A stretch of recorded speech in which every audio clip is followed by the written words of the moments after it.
YouTube ਦੀ ਇਸ video ਤੋਂ ਆਉਣ ਵਾਲਾ ਰਿਵੈਨਿਊ ਕਰੋਨਾ ਪੀੜਤਾਂ ਦੀ ਮਦਦ ਲਈ ਵਰਤਿਆ ਜਾਵੇਗਾ। ਇਸ ਕਰਕੇ ਤੁਸੀਂ ਵੀ ਇਸ ਦੇ ਵਿੱਚ ਹਿੱਸੇਦਾਰ ਬਣੋ ਅਤੇ ਇਸ ਖਬਰ ਨੂੰ ਵੱਧ ਤੋਂ ਵੱਧ ਲਾਈਕ ਸ਼ੇਅਰ ਕਰੋ। ਚੈਨਲ ਨੂੰ ਸਬਸਕ੍ਰਾਈਬ ਕਰੋ ਤਾਂ ਕਿ ਦੇਸ਼ ਜਿੱਤੇ ਅਤੇ ਕਰੋਨਾ ਹਾਰੇ।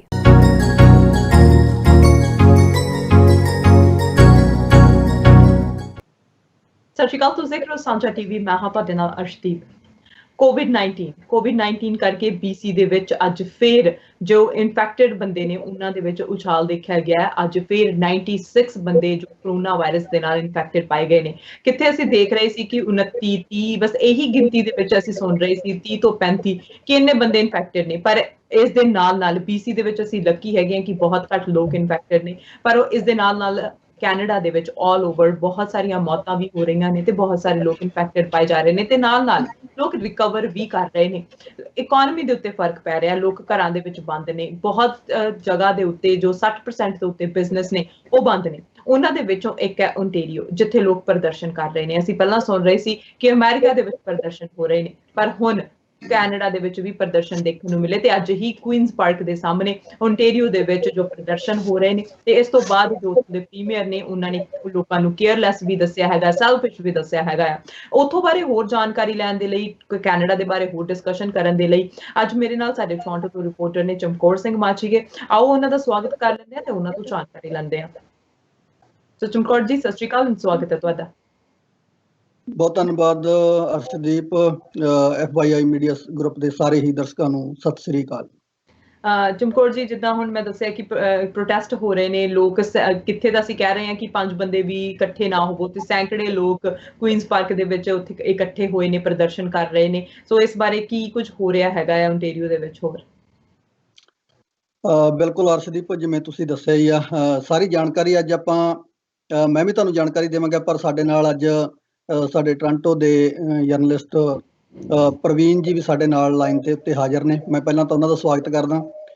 ਪ੍ਰਵੀਨ ਜੀ, ਸਵਾਗਤ ਹੈ ਤੁਹਾਡਾ FYI ਮੀਡੀਆ ਗਰੁੱਪ ਤੇ ਜੀ। ਧੰਨਵਾਦ ਚਮਕੌਰ ਜੀ ਐਂਡ ਅਰਸ਼ ਜੀ ਕਿ ਤੁਸੀਂ ਅੱਜ ਮੈਨੂੰ ਮੌਕਾ ਦਿੱਤਾ ਕਿ ਮੈਂ ਸਾਂਝਾ ਟੀਵੀ ਦੇ ਦਰਸ਼ਕਾਂ ਦੇ ਰੂਬਰੂ ਹੋ ਸਕਾਂ ਤੇ ਜੋ ਵੀ ਅੱਜ ਦੇ ਸਮੇਂ ਦਾ ਇੱਕ ਬਹੁਤ ਹੀ ਜਿਹੜਾ ਅਹਿਮ ਤੇ ਨਾਲ ਦੀ ਨਾਲ ਜਿਹੜਾ ਗੰਭੀਰ ਮੁੱਦਾ ਬਣਿਆ ਹੋਇਆ ਹੈ ਕੋਵਿਡ-19, ਉਸ ਸੰਬੰਧੀ ਜਿਹੜੇ ਆਪਣੇ ਵਿਚਾਰ ਮੈਂ ਦਰਸ਼ਕਾਂ ਦੇ ਸਾਹਮਣੇ ਰੱਖ ਸਕਾਂ ਤੇ ਹੋਰ ਜਿਹੜੀ ਜਿਵੇਂ ਜਾਣਕਾਰੀ ਲੈਣੀ ਚਾਹੁੰਦੀ ਹਾਂ BC ਦੇ ਵਿੱਚ ਕੀ ਹੋ ਰਿਹਾ ਤੇ ਉਸ ਸੰਬੰਧੀ ਮੈਂ ਤੁਹਾਡਾ ਧੰਨਵਾਦ ਕਰਦੀ ਹਾਂ ਕਿ ਤੁਸੀਂ ਅੱਜ ਮੈਨੂੰ ਮੌਕਾ ਦਿੱਤਾ। ਜੀ ਪ੍ਰਵੀਨ ਜੀ, ਸਾਡੇ ਦਰਸ਼ਕਾਂ ਨੂੰ ਮੈਂ ਦੱਸ ਦੇਵਾਂ ਪ੍ਰਵੀਨ ਜੀ ਬਾਰੇ ਥੋੜੀ ਜਿਹੀ ਮੈਂ ਜਾਣਕਾਰੀ ਦੇ ਦੇਵਾਂ ਸਾਡੇ ਦਰਸ਼ਕਾਂ ਨੂੰ। ਪ੍ਰਵੀਨ ਜੀ ਐਜ ਏ ਫਾਈਨੈਂਸ ਡਿਪਾਰਟਮੈਂਟ ਦੇ ਵਿੱਚ ਇੱਕ ਕਾਲਜ ਦੇ ਵਿੱਚ ਜੌਬ ਕਰ ਰਹੇ ਨੇ ਇਸ ਟਾਈਮ। ਔਰ ਕਾਫੀ ਲੰਮਾ ਸਮਾਂ ਇਹਨਾਂ ਨੇ ਹਮਦਰਦ ਮੀਡੀਆ ਗਰੁੱਪ ਦੇ ਉੱਪਰ, ਹਮਦਰਦ TV ਦੇ ਉੱਪਰ ਐਜ ਏ ਐਂਕਰ ਕੰਮ ਵੀ ਕੀਤਾ। ਔਰ ਇੱਕ ਪੱਤਰਕਾਰ ਦੇ ਤੌਰ ਤੇ ਵਧੀਆ ਨਾਮ ਇਹਨਾਂ ਦਾ ਟੋਰਾਂਟੋ ਦੇ ਵਿੱਚ ਇੱਥੇ ਹੈ। ਸੋ ਸਾਨੂੰ ਖੁਸ਼ੀ ਹੈ ਇਸ ਗੱਲ ਦੀ ਕਿ ਉਹਨਾਂ ਨੇ ਹੁਣ ਸਾਨੂੰ FYI ਮੀਡੀਆ ਗਰੁੱਪ ਨੂੰ ਜੁਆਇਨ ਕੀਤਾ। ਇਹਦੇ ਲਈ ਪਹਿਲਾਂ ਤਾਂ ਤੁਹਾਡਾ ਧੰਨਵਾਦ ਹੈ ਪ੍ਰਵੀਨ ਜੀ। ਧੰਨਵਾਦ ਤੁਹਾਡਾ ਚਮਕੌਰ ਜੀ ਕਿ ਤੁਸੀਂ ਮੈਨੂੰ ਮੌਕਾ ਦਿੱਤਾ ਤੇ ਮੈਂ ਵੀ ਬਹੁਤ ਖੁਸ਼ ਹਾਂ ਕਿ ਮੈਂ ਸਾਂਝਾ TV ਦੇ ਜੋ ਕਿ ਦੇਸ਼ਾਂ ਵਿਦੇਸ਼ਾਂ ਦੇ ਵਿੱਚ ਇਹ ਚੈਨਲ ਦੇਖਿਆ ਜਾਂਦਾ ਆ, ਉਹਨਾਂ ਦਰਸ਼ਕਾਂ ਦੇ ਨਾਲ ਰੂਬਰੂ ਹੋਣ ਦਾ ਮੈਨੂੰ ਮੌਕਾ ਦਿੱਤਾ ਤੇ ਇਸ ਲਈ ਤੁਹਾਡਾ ਫਿਰ ਤੋਂ ਬਹੁਤ ਧੰਨਵਾਦ। ਬਿਲਕੁਲ ਜੀ, ਇੱਕ ਵਾਰ ਫਿਰ ਤੋਂ ਅਸੀਂ ਵੈਲਕਮ ਕਹਿੰਦੇ ਹੈਗੇ ਆ। ਸਾਡੀ ਟੋਰਾਂਟੋ ਦੀ ਟੀਮ ਵੀ ਤੇ BC ਦੀ ਟੀਮ ਵੀ ਤੇ ਸਾਡੀ ਜਿਹੜੀ ਇੰਡੀਆ ਦੇ ਵਿੱਚ ਟੀਮ ਹੈਗੀ ਆ, ਸਾਰਿਆਂ ਦੇ ਵੱਲੋਂ ਤੁਹਾਨੂੰ ਵੈਲਕਮ ਜੀ। ਥੈਂਕ ਯੂ ਅਰਸ਼ ਜੀ, ਥੈਂਕ ਯੂ। ਬਿਲਕੁਲ ਜੀ। ਸੋ ਕੀ ਸਥਿਤੀ ਹੈਗੀ ਹੈ ਤੁਹਾਡੇ? ਪਹਿਲਾਂ ਆਪਾਂ ਟੋਰਾਂਟੋ ਦੀ ਜਾਣ ਲੈਂਦੇ ਹੈਗੇ ਆ, ਇੱਥੇ ਕੀ ਕੁਝ ਹੋ ਰਿਹਾ ਹੈਗਾ। ਕੋਵਿਡ-19 ਇੱਕ ਡਿਫਰੈਂਟ ਸਥਿਤੀ ਹੈ, ਡਿਫਰੈਂਟ ਸਿਚੁਏਸ਼ਨ ਹੈ। ਅਸੀਂ ਰਲ ਕੇ ਇਹਦਾ ਹੱਲ ਕੱਢਣ ਦੀ ਕੋਸ਼ਿਸ਼ ਕਰ ਰਹੇ ਹਾਂ, ਸਰਕਾਰਾਂ ਸਾਡੇ ਲਈ ਕੰਮ ਕਰ ਰਹੀਆਂ ਨੇ, ਪਰ ਫਿਰ ਵੀ ਬਹੁਤ ਕੁਝ ਹੋ ਰਿਹਾ ਹੈਗਾ। ਲੋਕ ਕਨਫਿਊਜ਼ਨ ਦੇ ਵਿੱਚ ਵੀ ਨੇ, ਲੋਕਾਂ ਨੂੰ ਪਤਾ ਨਹੀਂ ਲੱਗ ਰਿਹਾ ਹੁਣ ਕੀ ਕੀਤਾ ਜਾਵੇ, ਕੰਮ ਨਹੀਂ ਮਿਲ ਰਹੇ। ਸੋ ਬਹੁਤ ਡਿਫਰੈਂਟ ਸਿਚੁਏਸ਼ਨ ਹੈ ਜੋ ਉਹ ਬਣ ਕੇ ਸਾਹਮਣੇ ਆ ਰਹੀ ਹੈ। ਜੀ ਬਿਲਕੁਲ। ਪਹਿਲਾਂ ਤਾਂ ਜਿਹੜੇ ਪ੍ਰੋਟੈਸਟ ਦੀ ਗੱਲ ਕਰ ਰਹੇ ਸੀਗੇ ਅਰਸ਼ ਜੀ, ਉਹਦੇ ਬਾਰੇ ਜ਼ਰੂਰ ਜਾਣਕਾਰੀ ਦਿਓ। ਪ੍ਰੋਟੈਸਟ ਹੋ ਰਹੇ ਜੀ ਬਿਲਕੁਲ, ਜਿਵੇਂ ਕਿ ਸਾਰੇ ਜਾਣਦੇ ਹੋ ਕਿ ਓਨਟਾਰੀਓ ਦੇ ਵਿੱਚ ਲੋਕਡਾਊਨ ਦੇ ਕਾਰਨ ਜਿਹੜੇ ਆਮ ਲੋਕਾਂ ਨੂੰ ਘਰਾਂ ਦੇ ਵਿੱਚ ਰਹਿਣ ਦੇ ਲਈ ਮਜਬੂਰ ਹੋਣਾ ਪੈ ਰਿਹਾ ਹੈ। ਇੱਕ ਤਰ੍ਹਾਂ ਦੇ ਨਾਲ ਇਹ ਇੱਕ ਉਹਨਾਂ ਦੀ ਸੁਰੱਖਿਆ ਦੇ ਲਈ ਜਿਹੜਾ ਸਰਕਾਰ ਦੇ ਵੱਲੋਂ ਇੱਕ ਕਦਮ ਚੁੱਕਿਆ ਗਿਆ ਜੋ ਕਿ ਸ਼ਲਾਘਾਯੋਗ ਕਦਮ ਹੈ, ਕਿਉਂਕਿ ਇਹ ਸਮੇਂ ਦੀ ਮੰਗ ਸੀ। ਅਗਰ ਪੂਰੇ ਜਿਹੜਾ ਟਾਈਮ ਤੇ ਇਸ ਸਟੈਪ ਨਾ ਚੁੱਕਿਆ ਜਾਂਦਾ ਤਾਂ ਅੱਜ ਜਿਹੜੀ ਓਨਟਾਰੀਓ ਦੀ ਸਥਿਤੀ ਆ ਹੋਰ ਵੀ ਗੰਭੀਰ ਹੋਣ ਦੇ ਜਿਹੜੇ ਚਾਂਸ ਸੀਗੇ ਤੇ ਇਸ ਦੇ ਲਈ, ਪਰ ਇਸ ਦੇ ਵਿਰੁੱਧ ਵੀ ਬਹੁਤ ਸਾਰੇ ਲੋਕ ਆ ਜਿਹੜੇ ਉਹ ਬੋਲ ਰਹੇ ਨੇ। ਤੇ ਅੱਜ ਜਿਵੇਂ ਕਿ ਟੋਰਾਂਟੋ ਦੇ ਕੁਈਨਸ ਪਾਰਕ ਦੇ ਵਿੱਚ 100 ਦੇ ਕਰੀਬ ਜਿਹੜੇ ਲੋਕ ਆ ਇਕੱਠੇ ਹੋਏ ਅਤੇ ਉਹਨਾਂ ਨੇ ਪ੍ਰੋਟੈਸਟ ਕੀਤਾ, ਕਿਉਂਕਿ 61% ਦੇ ਕਰੀਬ ਜਿਹੜੇ ਬਿਜ਼ਨਸ ਆ ਉਹ ਬੰਦ ਹੋਏ ਪਏ ਨੇ, ਤੇ ਜਿਸ ਕਾਰਨ ਜਿਹੜੀ ਆ ਲੋਕਾਂ ਦੀ ਜਿਹੜੀ ਰੋਜ਼ੀ ਰੋਟੀ ਦੇ ਜਿਹੜੇ ਸਾਧਨ ਨੇ ਉਹਨਾਂ ਦੇ ਵਿੱਚ ਉਹਨਾਂ ਨੂੰ ਬਹੁਤ ਸਾਰੀਆਂ ਸਮੱਸਿਆਵਾਂ ਦਾ ਸਾਹਮਣਾ ਕਰਨਾ ਪੈ ਰਿਹਾ ਹੈ। ਤੇ ਇਸ ਦੇ ਵਿਰੋਧ ਦੇ ਵਿੱਚ ਜਿਹੜਾ ਉਹਨਾਂ ਨੇ ਅੱਜ ਕੁਈਨਸ ਪਾਰਕ ਦੇ ਵਿੱਚ ਉਹਨਾਂ ਨੇ ਵਿਰੋਧ ਪ੍ਰਦਰਸ਼ਨ ਕੀਤਾ, ਜਿਸ ਤੋਂ ਬਾਅਦ ਜਿਹੜਾ ਸਾਡੇ ਓਨਟਾਰੀਓ ਦੇ ਪ੍ਰੀਮੀਅਰ ਡਗ ਫੋਰਡ ਉਹਨਾਂ ਨੇ ਇੱਕ ਸਟੇਟਮੈਂਟ ਦਿੱਤੀ ਕਿ ਇਹ ਲੋਕ ਜਿਹੜੇ ਆ ਇਹ ਬਿਲਕੁਲ ਗੈਰ ਜ਼ਿੰਮੇਦਾਰ ਨੇ ਤੇ ਇਹ ਬਾਕੀਆਂ ਦਾ ਨਹੀਂ ਸੋਚ ਰਹੇ, ਕਿਉਂਕਿ ਅੱਜ ਦਾ ਜਿਹੜੀ ਇੰਨੀ ਸਮੱਸਿਆ ਦਾ ਅਸੀਂ ਸਾਹਮਣਾ ਕਰ ਰਹੇ ਹਾਂ, ਬਹੁਤ ਸਾਰੇ ਜਿਹੜੇ ਅਸੀਂ ਕਹਿ ਰਹੇ ਹਾਂ ਲੋਕਾਂ ਨੂੰ ਕਿ ਘੱਟ ਤੋਂ ਘੱਟ ਗਿਣਤੀ ਦੇ ਵਿੱਚ, ਜਿੱਥੇ ਵੀ ਜ਼ਰੂਰੀ ਵੀ ਹੈ ਤਾਂ ਵੀ ਘੱਟ ਤੋਂ ਘੱਟ ਗਿਣਤੀ ਦੇ ਵਿੱਚ ਇਕੱਠੇ ਹੋਵੋ, ਪਰ ਫਿਰ ਵੀ ਜਿਹੜੇ ਸੈਂਕੜੇ ਲੋਕ ਉੱਥੇ ਇਕੱਠੇ ਹੋਏ ਤੇ ਉਸ ਦੇ ਨਾਲ ਜਿਹੜਾ ਕਿ ਉਹ ਖਤਰਾ ਜਿਹੜਾ ਬਾਕੀ ਲੋਕਾਂ ਨੂੰ ਵੀ ਇਹ ਖਤਰੇ ਦੇ ਵਿੱਚ ਪਾ ਰਹੇ ਨੇ। ਤੇ ਇਸ ਦੇ ਲਈ ਜੋ ਵੀ ਸਰਕਾਰ ਕਰ ਰਹੀ ਹੈ ਸਾਨੂੰ ਉਸਦਾ ਸਾਥ ਦੇਣਾ ਚਾਹੀਦਾ, ਕਿਉਂਕਿ ਸਾਡੇ ਆਮ ਜਨਤਾ ਦੀ, ਆਮ ਲੋਕਾਂ ਦੀ ਭਲਾਈ ਦੇ ਲਈ ਜਿਹੜੇ ਸਰਕਾਰ ਆ ਕੋਈ ਵੀ ਕਦਮ ਚੁੱਕ ਰਹੀ ਹੈ। ਬਿਲਕੁਲ ਜੀ। ਪ੍ਰਵੀਨ, ਕਿੰਨੇ ਕੁ ਲੋਕ ਸੀਗੇ ਉੱਥੇ ਇਕੱਠੇ ਹੋਏ ਵੇ? ਜੀ ਬਿਲਕੁਲ, ਜੋ ਸੂਚਨਾ ਮਿਲੀ ਹੈ ਉਸਦੇ ਅਨੁਸਾਰ 100 ਦੇ ਕਰੀਬ ਉਹਨਾਂ ਦੀ ਗਿਣਤੀ ਸੀਗੀ ਕਿ ਕੁਝ, ਪਰ ਫਿਰ ਵੀ ਜਿਹੜਾ ਅੱਜ ਦੇ ਸਮੇਂ ਦੇ ਵਿੱਚ 100 ਦੇ ਕਰੀਬ ਵੀ ਜਿਹੜੀ ਗਿਣਤੀ ਹੋਣੀ ਆ ਉਹ ਉਸਨੂੰ ਬਹੁਤ ਵੱਡੀ ਗਿਣਤੀ ਆਪਾਂ ਕਹਿ ਸਕਦੇ ਹਾਂ, ਕਿਉਂਕਿ ਜਿੱਥੇ ਵੀ ਅੱਜ ਇੱਕ ਫਿਊਨਰਲ ਹੋਮ ਤੇ ਵੀ ਜਿਹੜੇ ਉਹਨਾਂ ਨੇ ਕਿਹਾ ਕਿ 5 ਤੋਂ ਵੱਧ ਬੰਦੇ ਇਕੱਠੇ ਨਹੀਂ ਹੋਣੇ ਚਾਹੀਦੇ, ਜੋ ਕਿ ਇੱਕ ਪਰਿਵਾਰ ਦੇ ਵਿੱਚ ਹੀ ਜਿਹੜਾ ਕਈ ਵਾਰ 5 ਤੋਂ ਵੱਧ ਲੋਕ ਇਕੱਠੇ ਹੁੰਦੇ ਆ। ਤੇ ਇਹੋ ਜਿਹੀ ਸਥਿਤੀ ਬਣੀ ਹੋਈ ਜੋ ਕਿ ਇੱਕ ਗੰਭੀਰ ਸਥਿਤੀ ਹੈ। ਇਸ ਦਾ ਸਾਨੂੰ ਜਿਹੜਾ ਸਾਹਮਣਾ ਕਰਨ ਦੇ ਲਈ ਸਰਕਾਰ ਦਾ ਜਿਹੜਾ ਸਾਥ ਦੇਣਾ ਜ਼ਰੂਰੀ ਹੈ, ਤੇ 100 ਦੇ ਬੰਦੇ 100 ਦੇ ਕਰੀਬ ਜਿਹੜੇ ਬੰਦੇ ਉੱਥੇ ਇਕੱਠੇ ਹੋਏ ਆ ਉਹ ਇੱਕ ਵੱਡੀ ਗਿਣਤੀ ਨੂੰ ਅਸੀਂ ਕਹਿ ਸਕਦੇ ਹਾਂ ਉਹਨਾਂ ਨੂੰ। ਜੀ ਪ੍ਰਵੀਨ, ਜਿਵੇਂ ਤੁਸੀਂ ਫਿਊਨਰਲ ਹੋਮ ਦੀ ਗੱਲ ਕੀਤੀ ਹੈਗੀ ਗਵਰਨਮੈਂਟ ਨੇ ਪਹਿਲਾਂ ਤਾਂ ਸੀਗਾ ਕਿ 10 ਬੰਦੇ ਤੁਸੀਂ ਜਾ ਸਕਦੇ ਹੋ ਫਿਊਨਰਲ ਹੋਮ ਦੇ ਵਿੱਚ, ਪਰ ਹੁਣ ਕੱਲ ਉਹਨਾਂ ਨੇ ਇਹ ਕਹਿ ਦਿੱਤਾ ਕਿ ਤੁਸੀਂ ਨਹੀਂ, 5 ਬੰਦੇ ਉੱਥੇ ਇਕੱਠੇ ਹੋ ਸਕਦੇ ਹੋ। ਜਿਹੜੇ ਆਪਣੇ ਇੱਥੇ ਲੋਕਲ ਫਿਊਨਰਲ ਹੋਮ ਹੈਗੇ, ਕੱਲ ਉਹਨਾਂ ਦੇ ਉੱਤੇ ਜਿਹੜੇ ਫਿਊਨਰਲ ਚੱਲ ਰਹੇ ਸੀਗੇ ਉੱਥੇ ਆ ਕੇ ਰੇਡ ਵੀ ਕੀਤੀ ਗਈ ਹੈਗੀ ਉਸ ਡਿਪਾਰਟਮੈਂਟ। ਪਰ ਦੇਖੋ, ਇੱਕ ਬੜੀ ਜਿਵੇਂ ਕਹਿੰਦੇ ਵੀ ਦੁਖਦਾਈ ਸਾਡੇ ਲਈ ਹੈਗੀ ਨਿਊਜ਼, ਕਿਉਂਕਿ ਹਰ ਇੱਕ ਘਰ ਦੇ ਵਿੱਚ ਫੈਮਿਲੀ ਮੈਂਬਰ ਹੀ 15-20 ਹੁੰਦੇ ਆ ਇੰਨੇ ਕੁ, ਹਨਾ। ਜੇ ਆਪਾਂ ਗੱਲ ਕਰੀਏ ਸਿਰਫ ਉਸ ਘਰ ਦੇ ਵਿੱਚ ਨਹੀਂ, ਜਾਂ ਉਹਨਾਂ ਦੇ ਖਾਸ ਰਿਸ਼ਤੇਦਾਰ, ਹਨਾ। ਮੰਨ ਲਓ ਕਿਸੇ ਦੀ ਬਜ਼ੁਰਗ ਦੀ ਡੈਥ ਹੋ ਜਾਂਦੀ ਆ, ਉਹਨਾਂ ਦੇ 2 ਬੱਚੇ ਹੈਗੇ ਨੇਗੇ, ਉਹਨਾਂ ਦੇ ਕਿੰਨੀ ਫੈਮਿਲੀ ਬਣ ਜਾਂਦੀ ਹੈ, ਹਨਾ। ਗਾਹਾਂ ਪੋਤੇ ਪੋਤੀਆਂ ਲਾ ਕੇ ਘੱਟੋ ਘੱਟ 10-15 ਦੀ ਫੈਮਿਲੀ ਬਣ ਜਾਂਦੀ ਹੈ ਪੂਰੀ। ਹੁਣ ਅਜਿਹੇ ਸਮੇਂ ਦੇ ਵਿੱਚ ਤੁਸੀਂ ਫਿਊਨਰਲ ਹੋਮ ਦੇ ਵਿੱਚ ਜੇ ਕਿਸੇ ਬਜ਼ੁਰਗ ਦੀ ਡੈਥ ਹੋ ਜਾਂਦੀ ਆ ਤਾਂ ਉੱਥੇ ਸਿਰਫ 5 ਜਣੇ ਅਲਾਉਡ ਨੇ, 5 ਜਣਿਆਂ ਤੋਂ ਵੱਧ ਤੁਸੀਂ ਉੱਥੇ ਜਾ ਨਹੀਂ ਸਕਦੇ। ਸੋ ਇਹ ਸਿਚੁਏਸ਼ਨ, ਪਰ ਹੁਣ ਜਿਹੜੇ ਗਵਰਨਮੈਂਟ ਨੇ ਜਿਹੜਾ ਕਾਨੂੰਨ ਬਣਾਤਾ ਉਹਨੂੰ ਫੋਲੋ ਤਾਂ ਸਾਨੂੰ ਕਰਨਾ ਹੀ ਪੈਣਾ ਇਸ ਟਾਈਮ। ਬਿਲਕੁਲ ਜੀ, ਜਿਹੜਾ ਕਿ ਲੋਕਾਂ ਦੇ ਵੱਲੋਂ ਵੀ ਇਹ ਇੱਕ ਚੁਣੌਤੀ ਦਾ ਉਹਨਾਂ ਨੂੰ ਸਾਹਮਣਾ ਕਰਨਾ ਪੈ ਰਿਹਾ, ਕਿਉਂਕਿ ਪਰਿਵਾਰਾਂ ਦੇ ਵਿੱਚ ਰਿਸ਼ਤੇ ਘੱਟ ਤੋਂ ਘੱਟ ਵੀ ਗਿਣਤੀ ਕਰੀਏ ਤਾਂ 20 ਬੰਦੇ ਜਿਹੜੇ ਆਮ ਹੋਣਾ ਲਾਜ਼ਮੀ ਹੋ ਜਾਂਦਾ ਹੈ। ਪਰ ਹੁਣ ਜਿਹੜੇ ਸਰਕਾਰ ਦੇ ਜੋ ਵੀ ਨਵੇਂ ਨਿਯਮ ਨੇ ਸਾਨੂੰ ਉਹਨਾਂ ਦੀ ਪਾਲਣਾ ਕਰਨੀ ਪੈਣੀ ਹੈ, ਤੇ ਤਾਂ ਹੀ ਜਿਹੜਾ ਇਸ ਜਿਹੜੀ ਪ੍ਰੋਬਲਮ ਹੈ COVID-19 ਦੀ, ਇਸ ਦਾ ਕੋਈ ਨਾ ਕੋਈ ਜਿਹੜਾ ਹੱਲ ਕੱਢ ਸਕਦੇ ਹਾਂ, ਜਾਂ ਜਿਹੜੀ ਮੌਤਾਂ ਦੀ ਗਿਣਤੀ ਵੱਧ ਰਹੀ ਹੈ ਉਸਨੂੰ ਘੱਟ ਕੀਤਾ ਜਾ ਸਕਦਾ ਹੈ। ਤੇ ਬਿਲਕੁਲ ਜੀ, ਜਿਵੇਂ ਕਿ ਪਹਿਲਾਂ ਹੁੰਦਾ ਸੀਗਾ ਕਿ ਫਿਊਨਰਲ ਹੋਮ ਦੇ ਵਿੱਚ ਇੱਕ ਵੱਡੀ ਸਾਰੇ ਰਿਸ਼ਤੇਦਾਰ, ਜੋ ਵੀ ਵੱਡੀ ਗਿਣਤੀ ਜਿਹੜੀ ਲੋਕਾਂ ਦੀ ਮੌਜੂਦ ਹੁੰਦੀ ਸੀ, ਉਸ ਤੋਂ ਬਾਅਦ ਜਦੋਂ ਕਿ ਬੰਦੇ ਦਾ ਸੰਸਕਾਰ ਕੀਤਾ ਜਾਂਦਾ ਹੈ, ਅੰਦਰ ਜਾ ਕੇ ਜੋ ਇੱਕ ਰੂਮ ਦੇ ਵਿੱਚ ਉਸਨੂੰ ਇੱਕ ਬਟਨ ਦੇ ਰਾਹੀਂ ਜਿਹੜਾ ਉਸਦਾ ਸੰਸਕਾਰ ਕੀਤਾ ਜਾਂਦਾ ਹੈ। ਹੁਣ ਜਿਹੜੀ ਨਵੇਂ ਨਿਯਮ ਨੇ ਉਸ ਦੇ ਅਨੁਸਾਰ ਉਹ ਵੀ ਜਿਹੜਾ ਫਿਊਨਰਲ ਹੋਮ ਦੀ ਟੀਮ ਹੈ ਉਹ ਹੀ ਉਸ ਪਰਸਨ ਦਾ ਜਿਹੜਾ ਸੰਸਕਾਰ ਕਰੇਗੀ। ਕੋਈ ਵੀ ਜਿਹੜਾ ਫੈਮਿਲੀ ਮੈਂਬਰ ਜਾਂ ਕੋਈ ਵੀ ਇੱਕ ਵੀ ਫੈਮਿਲੀ ਮੈਂਬਰ ਉਸ ਰੂਮ ਦੇ ਵਿੱਚ ਅਲਾਉਡ ਨਹੀਂ ਹੋਏਗਾ। ਬੇਸ਼ੱਕ ਉਹ ਬਟਨ ਦੱਬਣ ਦਾ ਹੀ ਕੰਮ ਹੁੰਦਾ, ਬਟ ਉਹ ਵੀ ਜਿਹੜਾ ਫਿਊਨਰਲ ਹੋਮ ਦੀ ਜਿਹੜੀ ਆ ਟੀਮ ਉਹ ਹੀ ਕਰੇਗੀ। ਕਿਉਂਕਿ ਇਸ ਤੋਂ ਪਹਿਲਾਂ ਜਿਹੜੀ ਅਮਰੀਕਾ ਦੇ ਵਿੱਚ ਜਿਹੜੀ ਸਿਚੁਏਸ਼ਨ ਆ, ਬਹੁਤ ਵੱਡੀ ਗਿਣਤੀ ਦੇ ਵਿੱਚ ਮੌਤਾਂ ਹੋਈਆਂ ਅਮਰੀਕਾ ਦੇ ਵਿੱਚ, ਉਸ ਤੋਂ ਬਾਅਦ ਜਿਹੜਾ ਉਹਨਾਂ ਨੂੰ ਇੱਕ ਸਮੂਹਿਕ ਤੌਰ ਤੇ ਉਹਨਾਂ ਮੌਤਾਂ ਦਾ ਸੰਸਕਾਰ ਕੀਤਾ ਗਿਆ। ਤੇ ਕਿਤੇ ਨਾ ਕਿਤੇ ਜਿਹੜੀ ਦਰ ਹੈ ਜਿਹੜੀ COVID-19 ਦੇ ਕਾਰਨ ਜਿਹੜੀ ਸਮੱਸਿਆ, ਇਸ ਬਿਮਾਰੀ ਦੇ ਕਾਰਨ ਜਿਹੜਾ ਓਨਟਾਰੀਓ ਦੇ ਵਿੱਚ ਅਸੀਂ ਕਹਿ ਸਕਦੇ ਹਾਂ ਕਿ ਜਿਹੜੀ ਗਿਣਤੀ ਹੈ ਨਾ ਮੌਤਾਂ ਦੀ, ਬੇਸ਼ੱਕ ਥੋੜੀ ਦਰ ਦੇ ਵਿੱਚ ਪਰ ਉਹ ਵੱਧ ਰਹੀ ਹੈ। ਇਸ ਤੋਂ ਬਾਅਦ ਜਿਹੜਾ ਫਿਊਨਰਲ ਹੋਮ ਉਹਨਾਂ ਵੱਲੋਂ ਇੱਕ ਸਟੇਟਮੈਂਟ ਆਈ ਹੈ ਕਿ ਅਸੀਂ ਤਿਆਰ ਬਰ ਤਿਆਰ ਹਾਂ, ਅਗਰ ਅਸੀਂ ਨਹੀਂ ਚਾਹੁੰਦੇ ਕਿ ਇਹ ਗਿਣਤੀ ਵਧੇ, ਪਰ ਜੇਕਰ ਇਹੋ ਜਿਹੀ ਸਿਚੁਏਸ਼ਨ ਦਾ ਸਾਹਮਣਾ ਕਰਨਾ ਪੈਂਦਾ ਹੈ ਤਾਂ ਜਿਹੜੀਆਂ ਸਾਡੀਆਂ ਸ਼ਿਫਟਸ ਨੇ, ਅਸੀਂ ਮਾਰਨਿੰਗ, ਆਫਟਰਨੂਨ ਐਂਡ ਈਵਨਿੰਗ 'ਚ ਜੋ ਸੰਸਕਾਰ ਕਰਦੇ ਹਾਂ ਅਸੀਂ ਉਸਨੂੰ ਡਬਲ ਵੀ ਕਰ ਸਕਦੇ ਹਾਂ। ਤੇ ਅਸੀਂ ਹਰ ਸਮੱਸਿਆ ਜਿਹੜੀ ਹਰ ਚੁਣੌਤੀ ਦਾ ਸਾਹਮਣਾ ਕਰਨ ਦੇ ਲਈ ਅਸੀਂ ਤਿਆਰ ਬੈਠੇ ਹਾਂ। ਤੇ ਪਰ ਅਸੀਂ ਉਸ ਤੋਂ ਪਹਿਲਾਂ ਲੋਕਾਂ ਨੂੰ ਇਹ ਜ਼ਰੂਰ ਸੁਝਾਅ ਦੇਣਾ ਚਾਹੁੰਦੇ ਹਾਂ ਕਿ ਜੋ ਵੀ ਸਰਕਾਰ ਦੇ ਨਿਯਮ ਨੇ ਤੁਹਾਡੀ ਸੁਰੱਖਿਆ ਦੇ ਲਈ, ਤੁਸੀਂ ਉਸ ਦਾ ਪਾਲਣਾ ਕਰੋ, ਘਰਾਂ ਦੇ ਵਿੱਚ ਰਹੋ, ਸੁਰੱਖਿਅਤ ਰਹੋ, ਤਾਂ ਜੋ ਜਿਹੜੀ ਇਹ ਬਿਮਾਰੀ ਆ ਇੱਕ ਬੰਦੇ ਤੋਂ ਦੂਸਰੇ ਬੰਦੇ ਤੱਕ ਨਾ ਪਹੁੰਚ ਸਕੇ। ਅਰਸ਼ਦੀਪ, ਤੁਹਾਡੇ BC ਦੇ ਵਿੱਚ ਵੀ ਕੋਈ ਇਦਾਂ ਦੀਆਂ ਇੰਸਟਰਕਸ਼ਨਸ ਗਵਰਨਮੈਂਟ ਵੱਲੋਂ ਲਗਾਈਆਂ ਗਈਆਂ?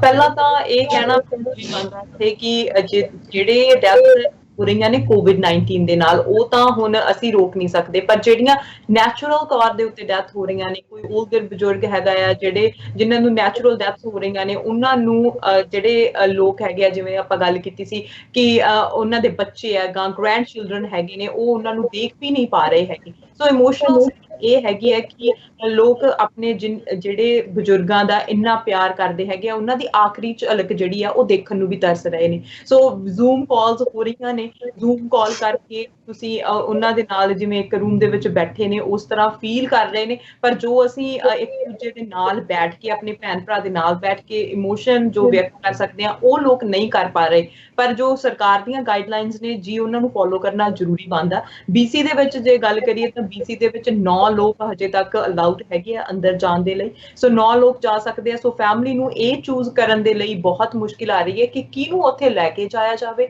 ਕਿਹਨੂੰ ਨਹੀਂ ਲੈ ਕੇ ਜਾਇਆ ਜਾਵੇ। ਪਰ ਲੋਕ ਜਿਹੜੇ ਹੈਗੇ ਆ ਸਿਆਣਪ ਦਿਖਾ ਰਹੇ ਨੇ, ਉਹ ਕਹਿ ਰਹੇ ਨੇ ਕਿ ਅਸੀਂ ਹਾਂਜੀ ਅਸੀਂ ਨਹੀਂ ਜਾ ਰਹੇ, ਅਸੀਂ ਜਿਹੜੇ ਮੇਨ ਪਰਸਨ ਹੈਗੇ ਆ ਜਾਂ ਜਿਹੜੇ ਉਹਨਾਂ ਦੇ ਬੇਟੇ ਨੇ ਜਾਂ ਉਹਨਾਂ ਦੇ ਕੋਈ ਹਸਬੈਂਡ ਹੈ, ਵਾਈਫ ਹੈ, ਤਾਂ ਉਹ ਜਾ ਸਕਦੇ ਨੇ। ਪਰ ਇੱਕ ਜਿਹੜਾ ਦੁਖਦਾਈ ਮਾਹੌਲ ਹੈਗਾ ਉਹ ਬਣਿਆ ਹੋਇਆ ਹੈਗਾ ਆ। ਸੋ ਲੋਕ ਕਿਸੇ ਦੇ ਘਰਾਂ ਦੇ ਵਿੱਚ ਮਿਲਣ ਨਹੀਂ ਜਾ ਰਹੇ ਹੈਗੇ। ਸੋ ਹੁਣ ਇਹ ਨਹੀਂ ਪਤਾ ਕਿ ਕਦੋਂ ਤੱਕ ਇਹ ਜਿਹੜਾ ਪੈਂਡੈਮਿਕ ਚੱਲਣ ਵਾਲਾ ਹੈ, ਕਦੋਂ ਤੱਕ ਸਾਨੂੰ ਡਿਸਟੈਂਸ ਬਣਾ ਕੇ ਰੱਖਣਾ ਪਵੇਗਾ। ਸੋ ਇਹ ਕੁੱਲ ਮਿਲਾ ਕੇ ਜੋ ਜਿਹੜੀਆਂ ਗਾਈਡਲਾਈਨਸ ਨੇ, ਸਿਰਫ ਅਸੀਂ ਉਹਨਾਂ ਨੂੰ ਹੀ ਫੋਲੋ ਕਰ ਸਕਦੇ ਹਾਂ।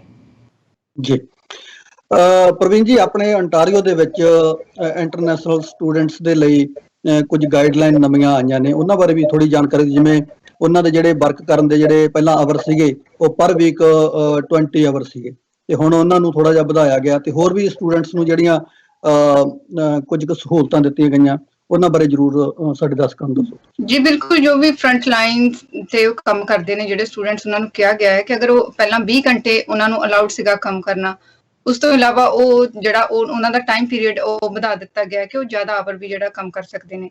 ਤੇ ਇਸ ਦੇ ਨਾਲ ਨਾਲ ਹੋਰ ਵੀ ਬਹੁਤ ਸਾਰੀਆਂ ਜਿਹੜੀਆਂ ਉਹਨਾਂ ਨੂੰ, ਜਿਵੇਂ ਮੈਂ ਇੱਕ ਕਾਲਜ ਦੇ ਵਿੱਚ ਕੰਮ ਕਰਦੀ ਹੋਣ ਦੇ ਨਾਤੇ ਮੈਂ ਦੇਖ ਰਹੀ ਹਾਂ ਕਿ ਜਿਹੜੇ ਸਟੂਡੈਂਟਸ ਨੇ, ਇਹ ਸਾਰੇ ਸਟੂਡੈਂਟਸ ਦੀ ਮੈਂ ਗੱਲ ਕਰ ਰਹੀ ਹਾਂ, ਨਾ ਕਿ ਸਿਰਫ ਇੰਟਰਨੈਸ਼ਨਲ ਸਟੂਡੈਂਟਸ, ਉਹ ਜੋ ਵੀ ਹੁਣ ਇੱਕ ਨਵਾਂ ਰੁਝਾਨ ਆਇਆ ਕਿ ਆਨਲਾਈਨ ਸਟੱਡੀ ਦੇ ਕਾਰਨ ਜਿਹੜੇ ਲੋਕ ਘਰ ਬੈਠੇ ਜਿਹੜੀ ਆਪਣੀ ਸਿੱਖਿਆ ਉਹ ਲੈ ਰਹੇ ਨੇ, ਤੇ ਉਹ ਬਹੁਤ ਖੁਸ਼ ਵੀ ਨਜ਼ਰ ਆ ਰਹੇ ਨੇ।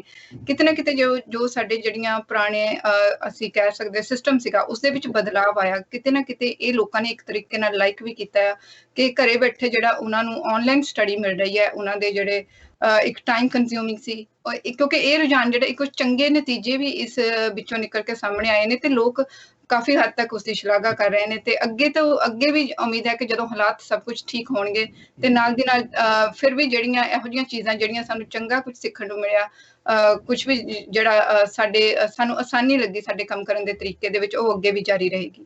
ਤੇ ਇਸ ਤੋਂ ਇਲਾਵਾ ਬਹੁਤ ਸਾਰੀਆਂ ਜਿਹੜੀਆਂ ਸਾਡੀਆਂ ਕਮਿਊਨਿਟੀਜ਼ ਦੇ ਵਿੱਚ ਹੈਗੀਆਂ ਨੇ, ਲੋਕ ਜਿਹੜੇ ਨੇ ਉਹ ਬਹੁਤ ਮਦਦ ਕਰ ਰਹੇ ਨੇ ਇੱਕ ਦੂਸਰੇ ਦੀ। ਇੰਟਰਨੈਸ਼ਨਲ ਸਟੂਡੈਂਟਸ ਦੀ ਸਾਡੀ ਕਮਿਊਨਿਟੀ ਦੇ ਵਿੱਚ ਬਹੁਤ ਸਾਰੇ ਇਹੋ ਜਿਹੇ ਲਾਈਕ ਪੰਜਾਬੀ ਫੂਡ ਸੇਵਾ ਕਹਿ ਸਕਦੇ ਹਾਂ, ਜਾਂ ਹੋਰ ਬਹੁਤ ਸਾਰੀਆਂ ਜਿਹੜੀਆਂ ਇਹੋ ਜਿਹੀਆਂ ਆਰਗੇਨਾਈਜੇਸ਼ਨ ਨੇ ਜਿਹੜੀਆਂ ਕਿ ਸਟੂਡੈਂਟਸ ਨੂੰ ਕਿਸੇ ਵੀ ਤਰੀਕੇ ਦੀ ਜੋ ਵੀ ਉਹਨਾਂ ਨੂੰ ਮਦਦ ਹੁੰਦੀ ਹੈ ਉਹ ਪਹੁੰਚਾਉਣ ਦੀ ਕੋਸ਼ਿਸ਼ ਕਰ ਰਹੀਆਂ ਨੇ। ਬਿਲਕੁਲ ਪ੍ਰਵੀਨ, ਜਿਵੇਂ ਤੁਸੀਂ ਪੰਜਾਬੀ ਫੂਡ ਸੇਵਾ ਦੀ ਗੱਲ ਕੀਤੀ ਹੈ, ਇਸੇ ਤਰ੍ਹਾਂ ਹੀ ਗੁਰੂ ਨਾਨਕ ਫੂਡ ਸੇਵਾ ਹੋ ਗਈ, ਖਾਲਸਾ ਏਡ ਹੋ ਗਈ, ਔਰ ਗੁਜਰਾਤੀ ਗਰੁੱਪ ਆਫ ਬ੍ਰਿਮਟਨ, ਇਹ ਵੀ ਕਾਫੀ ਵੱਡੀ ਪੱਧਰ ਤੇ, ਭਾਵੇਂ ਕਿ ਇਹਨਾਂ ਨੇ ਇਸ ਵਾਰੀ ਪਹਿਲੀ ਵਾਰੀ ਇੱਕ ਗਰੁੱਪ ਬਣਾਇਆ ਹੈਗਾ, ਤੇ ਪਰ ਕਾਫੀ ਵੱਡੀ ਗਿਣਤੀ ਦੇ ਵਿੱਚ ਸਾਡੇ ਇੱਥੇ ਗੁਜਰਾਤੀ ਕਮਿਊਨਿਟੀ ਦੇ ਲੋਕ ਰਹਿੰਦੇ ਨੇ, ਉਹਨਾਂ ਦਾ ਵੀ ਕਾਫੀ ਵੱਡਾ ਉਪਰਾਲਾ ਹੈਗਾ। ਲੰਗਰ ਸੇਵਾ ਵਾਲੇ, ਜਾਣੀ ਕਿ ਇਹ ਕਹਿ ਲਈਏ ਕਿ ਉਹ ਹਰ ਰੋਜ਼ ਸਾਡੇ ਇੱਥੇ ਮੀਡੀਆ ਦੇ ਵਿੱਚ, ਟੀਵੀ ਤੇ ਲੈ ਲਓ ਚਾਹੇ ਰੇਡੀਓ ਤੇ ਲੈ ਲਓ, ਹਰ ਰੋਜ਼ ਅਨਾਉਂਸ ਕਰਦੇ ਹੈਗੇ ਵੀ ਜਿਹੜੇ ਸੀਨੀਅਰਜ਼ ਜਾਂ ਜਿਹੜੇ ਸਟੂਡੈਂਟਸ ਹੈਗੇ ਨੇ, ਇੰਟਰਨੈਸ਼ਨਲ ਸਟੂਡੈਂਟਸ, ਜੇਕਰ ਉਹਨਾਂ ਨੂੰ ਕਿਸੇ ਚੀਜ਼ ਦੀ ਲੋੜ ਹੈਗੀ ਆ, ਕਿਉਂਕਿ ਗਰੋਸਰੀ ਤੇ ਮੈਂ ਦੇਖ ਕੇ ਆਇਆ ਆਪ ਜਾ ਕੇ, ਉਹਨਾਂ ਕੋਲ ਨਾ ਸਟੋਰ ਭਰੇ ਪਏ ਨੇ, ਇਹਨਾਂ ਲੋਕਾਂ ਨੇ ਉੱਥੇ ਦਾਨ ਕੀਤਾ ਹੈਗਾ। ਈਵਨ ਕਿ ਜਿਹੜੇ ਆਪਣੇ ਗਰੋਸਰੀ ਸਟੋਰ ਹੈਗੇ ਦੇਸੀ ਲੋਕਾਂ ਦੇ, ਉਹਨਾਂ ਨੇ ਵੀ ਉੱਥੇ ਜਾ ਕੇ ਕਾਫੀ ਵੱਡੀ ਮਾਤਰਾ ਦੇ ਵਿੱਚ ਗਰੋਸਰੀ ਦੇ ਕੇ ਆਏ ਨੇ।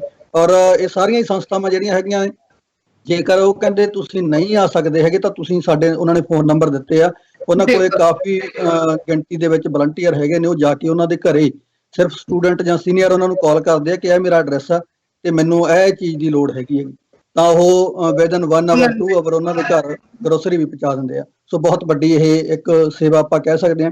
ਜਿਵੇਂ ਪ੍ਰਵੀਨ ਤੁਸੀਂ ਗੱਲ ਕੀਤੀ ਹੈ ਕਿ ਕਾਫੀ ਕੁਝ ਚੇਂਜ ਕਰ ਦੇਣਾ ਇਹਨੇ ਜਿਹੜੀ ਇਹ ਸਿਚੁਏਸ਼ਨ ਬਣੀ ਹੋਈ ਹੈ ਹਨਾ, ਸਾਡੀ ਐਜੂਕੇਸ਼ਨ ਨੂੰ ਵੀ ਚੇਂਜ ਕਰ ਦਿੱਤਾ ਹੈਗਾ ਇਹਨਾਂ ਨੇ, ਸਾਡਾ ਲਾਈਫ ਸਟਾਈਲ ਵੀ ਮੇਰੇ ਹਿਸਾਬ ਨਾਲ ਜਿਹੜਾ ਕੰਮ ਕਰਨ ਦਾ ਇੱਕ ਤਰੀਕਾ। ਬਿਲਕੁਲ ਬਿਲਕੁਲ। ਔਰ ਆਪਾਂ ਅੰਟਾਰੀਓ ਗਵਰਨਮੈਂਟ ਦੀ ਗੱਲ ਕਰ ਰਹੇ ਸੀ ਕਿ ਉਹਨਾਂ ਨੇ ਇੰਟਰਨੈਸ਼ਨਲ ਸਟੂਡੈਂਟਸ ਦੇ ਲਈ ਜਿਹੜਾ ਉਹ 20 ਘੰਟੇ ਕੰਮ ਕਰ ਰਹੇ ਸੀਗੇ, ਉਹ ਥੋੜਾ ਜਿਹਾ ਵਧਾ ਕੇ ਉਹਨਾਂ ਨੇ ਕਹਿਤਾ ਕਿ ਤੁਸੀਂ ਜ਼ਿਆਦਾ ਘੰਟੇ ਕੰਮ ਕਰ ਸਕਦੇ ਹੋ। ਤੇ ਨਾਲ ਦੀ ਨਾਲ ਇੱਕ ਹੋਰ ਜਿਹੜੀ ਅੱਜ ਅਨਾਉਂਸਮੈਂਟ ਹੋਈ ਹੈਗੀ ਉਹ ਇਹ ਹੈਗੀ ਕਿ ਜਿਹੜੇ ਫਰੰਟ ਲਾਈਨ ਵਰਕਰ ਨੇ, ਚਾਹੇ ਉਹ ਗਰੋਸਰੀ ਸਟੋਰ ਦੇ ਵਿੱਚ ਕੰਮ ਕਰਦੇ ਨੇ, ਚਾਹੇ ਹੈਲਥ ਕੇਅਰ ਦੇ ਵਿੱਚ ਕੰਮ ਕਰ ਰਹੇ ਨੇ, ਉਹਨਾਂ ਦੇ ਲਈ ਵੀ ਉਹਨਾਂ ਨੇ $4 ਪਰ ਆਵਰ ਉਹਨਾਂ ਦੀ ਜਿਹੜੀ ਸੈਲਰੀ ਵਧਾ ਦਿੱਤੀ ਆ 24 ਅਪ੍ਰੈਲ ਤੋਂ ਲੈ ਕੇ 12 ਅਗਸਤ ਤੱਕ। ਯਾਨੀ ਕਿ ਇਹ ਫਿਲਹਾਲ ਜੇ ਅੱਗੇ ਸਿਚੁਏਸ਼ਨ ਨਹੀਂ ਠੀਕ ਹੁੰਦੀ ਤਾਂ ਇਹਨੂੰ ਵਧਾਇਆ ਵੀ ਜਾ ਸਕਦਾ, ਪਰ ਫਿਲਹਾਲ ਉਹਨਾਂ ਨੇ 24 ਅਪ੍ਰੈਲ ਤੋਂ ਲੈ ਕੇ 12 ਅਗਸਤ ਤੱਕ ਜਿਹੜੀ ਇਹ ਸੈਲਰੀ ਉਹਨਾਂ ਨੂੰ ਜ਼ਿਆਦਾ ਦਿੱਤੀ ਜਾਣੀ ਹੈ, ਤੇ ਨਾਲ ਦੀ ਨਾਲ ਹੀ $250 ਉਹਨਾਂ ਨੂੰ ਲਮਸਮ ਜਿਹੜਾ ਉਹਨਾਂ ਦੇ ਅਕਾਊਂਟ ਦੇ ਵਿੱਚ ਜਮ੍ਹਾਂ ਹੋ ਜਾ ਕਰਨਾ ਜਿਹੜੇ ਫਰੰਟ ਲਾਈਨ ਵਰਕਰ ਨੇ। ਜੀ ਬਿਲਕੁਲ ਬਿਲਕੁਲ, ਇੱਕ ਚੰਗਾ ਉਪਰਾਲਾ ਹੈ ਸਰਕਾਰ ਦਾ, ਕਿਉਂਕਿ ਇਸ ਸਮੇਂ ਜਿਹੜੇ ਬਾਕੀ ਕੰਮਾਂ ਦੇ ਨਾਲੋਂ ਜਿਹੜੇ ਸਾਡੇ ਫਰੰਟ ਲਾਈਨ ਵਰਕਰਸ ਨੇ ਉਹ ਆਪਣੀ ਜਿਹੜੀ ਜਾਨ ਜਾਂ ਜੋਖਿਮ ਦੇ ਵਿੱਚ ਪਾ ਕੇ ਜਿਹੜਾ ਉਹ ਇਸ ਸਮੱਸਿਆ ਦਾ ਸਾਹਮਣਾ ਕਰ ਰਹੇ ਨੇ, ਤੇ ਨਾਲ ਦੀ ਨਾਲ ਜਿਹੜੇ ਲੋਕਾਂ ਨੂੰ ਉਹਨਾਂ ਨੂੰ ਰਾਹਤ ਪਹੁੰਚਾ ਰਹੇ ਨੇ। ਤੇ ਇਹ ਇੱਕ ਤਰ੍ਹਾਂ ਅਸੀਂ ਕਹਿ ਸਕਦੇ ਹਾਂ ਕਿ ਸਰਕਾਰ ਦਾ ਸਮੇਂ ਦੀ ਲੋੜ ਦੇ ਅਨੁਸਾਰ ਬਹੁਤ ਸ਼ਲਾਘਾਯੋਗ ਉਪਰਾਲਾ ਹੈ। ਅਰਸ਼ਦੀਪ, ਤੁਹਾਡੇ ਕੋਈ ਏਦਾਂ ਦਾ ਗਵਰਨਮੈਂਟ ਵੱਲੋਂ ਜਿਹੜੇ ਫਰੰਟ ਲਾਈਨ ਵਰਕਰ ਨੇ ਉਹਨਾਂ ਦੇ ਲਈ ਕੋਈ ਨਾ ਕੋਈ ਰਾਹਤ ਪੈਕੇਜ ਦਿੱਤਾ ਗਿਆ? ਸਭ ਤੋਂ ਪਹਿਲਾਂ ਤਾਂ ਫਰੰਟ ਲਾਈਨ ਵਰਕਰਸ ਦਾ ਅਸੀਂ ਜਿੰਨਾ ਥੈਂਕ ਯੂ ਕਰੀਏ ਉਨਾ ਘੱਟ ਹੈਗਾ ਆ।